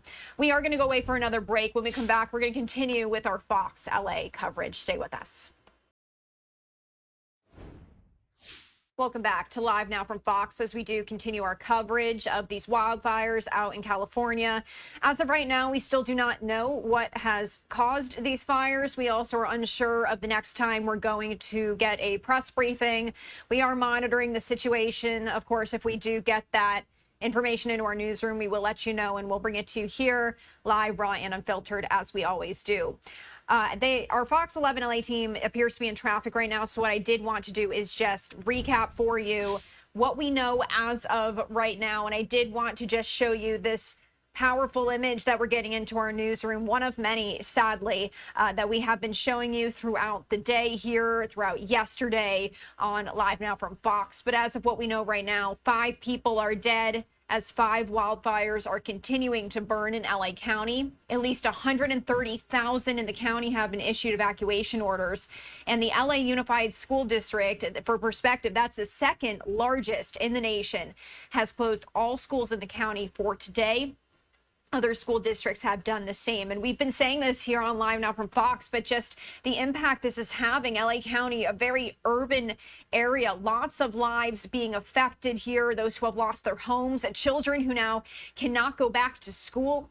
And 2 of the largest fires, the Palisades and the Eaton fires, they're both at 0% containment. And that's the latest we've heard from CAL FIRE as of this morning. And the latest as well, 185,000 still without power in LA County, 66,000 without power in neighboring Ventura County. The Palisades fire has grown to more than 17,000 acres. That makes it the most destructive to ever hit Los Angeles County, with at least 1,000 structures burned. And again, once those damage assessments come in, this could likely become the costliest wildfire in U.S. history. Evacuation orders have expanded to Brentwood and other parts of Santa Monica close to the beach. And the city of Santa Monica also issued a sunset to sunrise curfew. We were giving you some aerial footage from our Sky Fox just before the break here, and it's showing that entire city blocks in Pacific Palisades have been destroyed or partially destroyed. Again, all that fire at 0% containment, in addition to the Eaton fire as well, which has grown slightly more than 10,000 acres. So what I do want to do right now is turn back to our Fox LA team. They have been bringing us continuous live coverage, and they are showing these live images right now. big fires burning in the LA area right now to show you. Look at this here on your screen, the Palisades fire in the Pacific Palisades. The Eaton fire also there above Altadena. Both of those fires right now this morning still sitting at 0% containment. The Hurst fire in the Sylmar area, and we also are covering the Sunset fire, Bob, in Hollywood. We are looking at the Palisades fire here. It has scorched over 17,000 acres. More than 1,000 structures have been burned to ashes. It is 0% contained. It continues to force tens of thousands to stay away. There's mandatory evacuation orders still in place. 13,000 buildings are in the path of danger. Yeah, you know, more than 1,000 structures just down to nothing right now. And as you were just talking about, you know, thousands of people under mandatory evacuations, there are another 13,000 buildings in the path of danger here. Winds are also driving multiple fires across LA County. You want to talk about in Eaton, the Eaton Canyon fire winds there? are driving multiple blazes. The fire has exploded to over 10,000 acres. Some 100 structures are destroyed. More than 32,000 people are under evacuation orders. Residents in parts of Altadena and Pasadena are affected here. 0% contained. Winds drove the flames are now easing at this hour. There's also the Hurst fire in Sylmar. It has now burned 855 acres. It's now 10% contained. Now, this fire started near the 5 and 210 freeways. It forced evacuations across the region. More than 44,000 people have been ordered to leave their homes. Evacuation zones extend to Santa Clarita and the Newhall Pass. Then there's this. A massive fire erupted quickly last night in Studio City. Flames engulfed a 4-story home on Sunswept Drive. The fire then spread to nearby brush and buildings. More than 50 firefighters quickly got this somewhat under control. There was some damage to surrounding structures. No injuries were reported. People who live near Laurel Canyon Boulevard and Mulholland Drive, as well as Coldwater Canyon Avenue and Ventura Boulevard, are advised to remain prepared to have to leave at any time. And we want to tell you about the Sunset Fire. You may recall this broke out last night. It's burned 60 acres in the Hollywood Hills. It's 0% contained. Flames are now pushing towards Hollywood Boulevard. Most evacuations have now been lifted, but there are areas that remain closed north of Franklin Avenue. Firefighters are monitoring flare-ups, and residents returning home are urged to stay alert. An evacuation center has been opened at the Pan Pacific Recreation Center. All right, let's start off. I believe we have Mario Ramirez. He's live in Altadena. He's covering the Eaton fire. He has the very latest on the situation there. Mario, good morning. Good morning. That's right. We've been assessing the area here in Altadena near Lake Avenue and Boston early at this hour, and we can tell you that entire blocks are destroyed here from the Eaton fire. Not only are we seeing dozens of these torched vehicles like this parked along the street here, but we are seeing just rubble. What used to be businesses here on the street here on Lake Avenue have now been completely demolished. You see this here. This is just rubble of what was a few businesses here in this little strip mall. There was a dry cleaner. We also know that there was a little production company here, as well as a daycare, all burned to the ground. Now, at last check, 100 structures have been destroyed by the Eaton fire, and hundreds more have been damaged. So this, unfortunately, is a scene that people will be seeing in the days to come as crews continue to assess the damage. Now, this fire sits at over 10,000 acres, still 0% contained. During an update yesterday, LA County Sheriff Robert Luna said 5 people were killed and a significant number of injuries were reported, many people being rushed and treated at hospitals. The fire was first reported Tuesday near Altadena and Midwick Drives around 6 p.m. here in Altadena, and some of the communities still under mandatory evacuation orders include Pasadena, La Cañada, Flint Ridge, and Sierra Madre. The LA County Fire Chief says the department has basically reached capacity. They've requested more resources from not only Northern California, but out of state as well. Those resources that we could see today include 50 engine strike teams and as many as 250 engines. Crews are now also coming in from other states, Nevada, Oregon, and Washington, to help tackle the fire. So we'll be looking out for that, those additional resources. Meanwhile, for those impacted by the fire, the Pasadena Convention Center has been set up as an evacuation shelter. And coming back out here live, while driving through the area, we've seen downed power lines along North Lake Avenue here, downed trees, and again, lots of damage like this. Also, as you saw earlier, torched cars lining the street, several road closures. We've also been talking about those looting arrests, which is why we've seen so many police in these evacuated neighborhoods to make sure that these homes that have been left empty because residents have been evacuating, heeding those evacuations and warnings that they don't take advantage of that situation. For now, that's the latest here in Altadena. I'm Mario Ramirez. Back to you. All right, Mario, thank you. Let's go up in Sky Fox, talk to Stu Mundell. He's over the Palisades fire, Stu? That's right, Brooke, and we're showing you one of the structures that is burning out there, and this is going to be right off of Sunset Boulevard. Let me bring up the map real quick so you guys can get an idea where we're looking at exactly. Bonadita and Sunset, and you can see it right there, and there is actually a fire truck there, and they're actually putting water on it. That fire was actually a lot brighter. It got my attention out there in the darkness. Get a little bit wider. You can actually see all those streets out there and all that darkness. That usually would be an area lit up with homes. This is the spots in the Palisades where all those homes were destroyed. That's a newer fire out there, and you actually can kind of sort of see underneath all that map activity some other fire trucks making their way possibly over there to help battle those flames. There's another fire burning a little bit farther towards the water. Let me see if I can find that for you guys one more time. There's a lot of smoke down there. Gigi was just down there just a few moments ago, and she was talking about all the ash that was falling on her, and that is definitely what we're seeing from here as well. It's a little difficult to see because that is far off in the distance, but that also is a structure out there burning in the Palisades area. Going to get to something a little bit better just to kind of look at. You can see some of those hot spots up on the hillside as I make this pan right there. You can see up there, that is where all the fire has made their way up towards the top of the hill. You know, without the winds blowing it, this fire has become a little bit more of not a wind-driven, but a terrain-driven, and those flames climbing up that hillside and getting into that thick vegetation. Now, that's a plus and a minus. There's a lot less homes up there, but there's a lot more fuel to burn.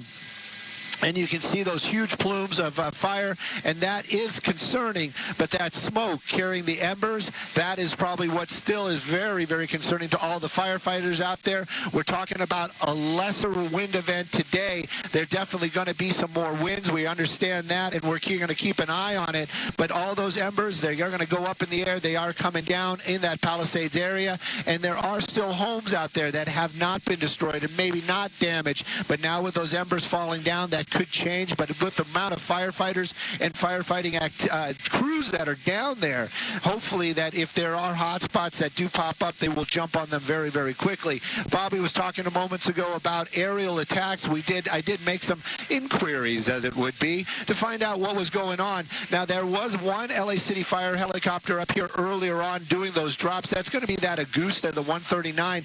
Now, they were making these drops continuously till they had to go back in for crew and also maintenance and fuel. And then there was that big Sikorsky that we've been seeing drop in that water. That's a massive helicopter. That's under contract. That's one of those contracts that LA City or the LA County area, they have with a lot of these companies. That one would be Colson. And, you know, it's the same thing like the Super Scoopers. They contract out with these big firefighting companies. Well, that one was out here, too, for most of the evening into the early morning hours. Right around 2 o'clock, it made its way back to Van Nuys where it's stationed. Right now, it is waiting to be released to come back to the fire. But I'm also hoping because of the lesser winds, we're going to start seeing some of that fixed wing activity up here this afternoon. That would be those big planes and the Super Scoopers for sure dropping water. They can pick up right out of the ocean. It is pretty fantastic to see, and their turnarounds are very, very quick. But we're also hoping to see some of those fixed wing from CAL FIRE. They're going to be out here dropping phos check and start getting those containment numbers up and giving some of these folks maybe in the Brentwood area a little bit of relief. Before I send it back to you, just kind of showing you what we're talking about with those embers. This is a new pop-up right here. Now, this wasn't there earlier on, and you can see it's starting to burn down there at the bottom of the canyon.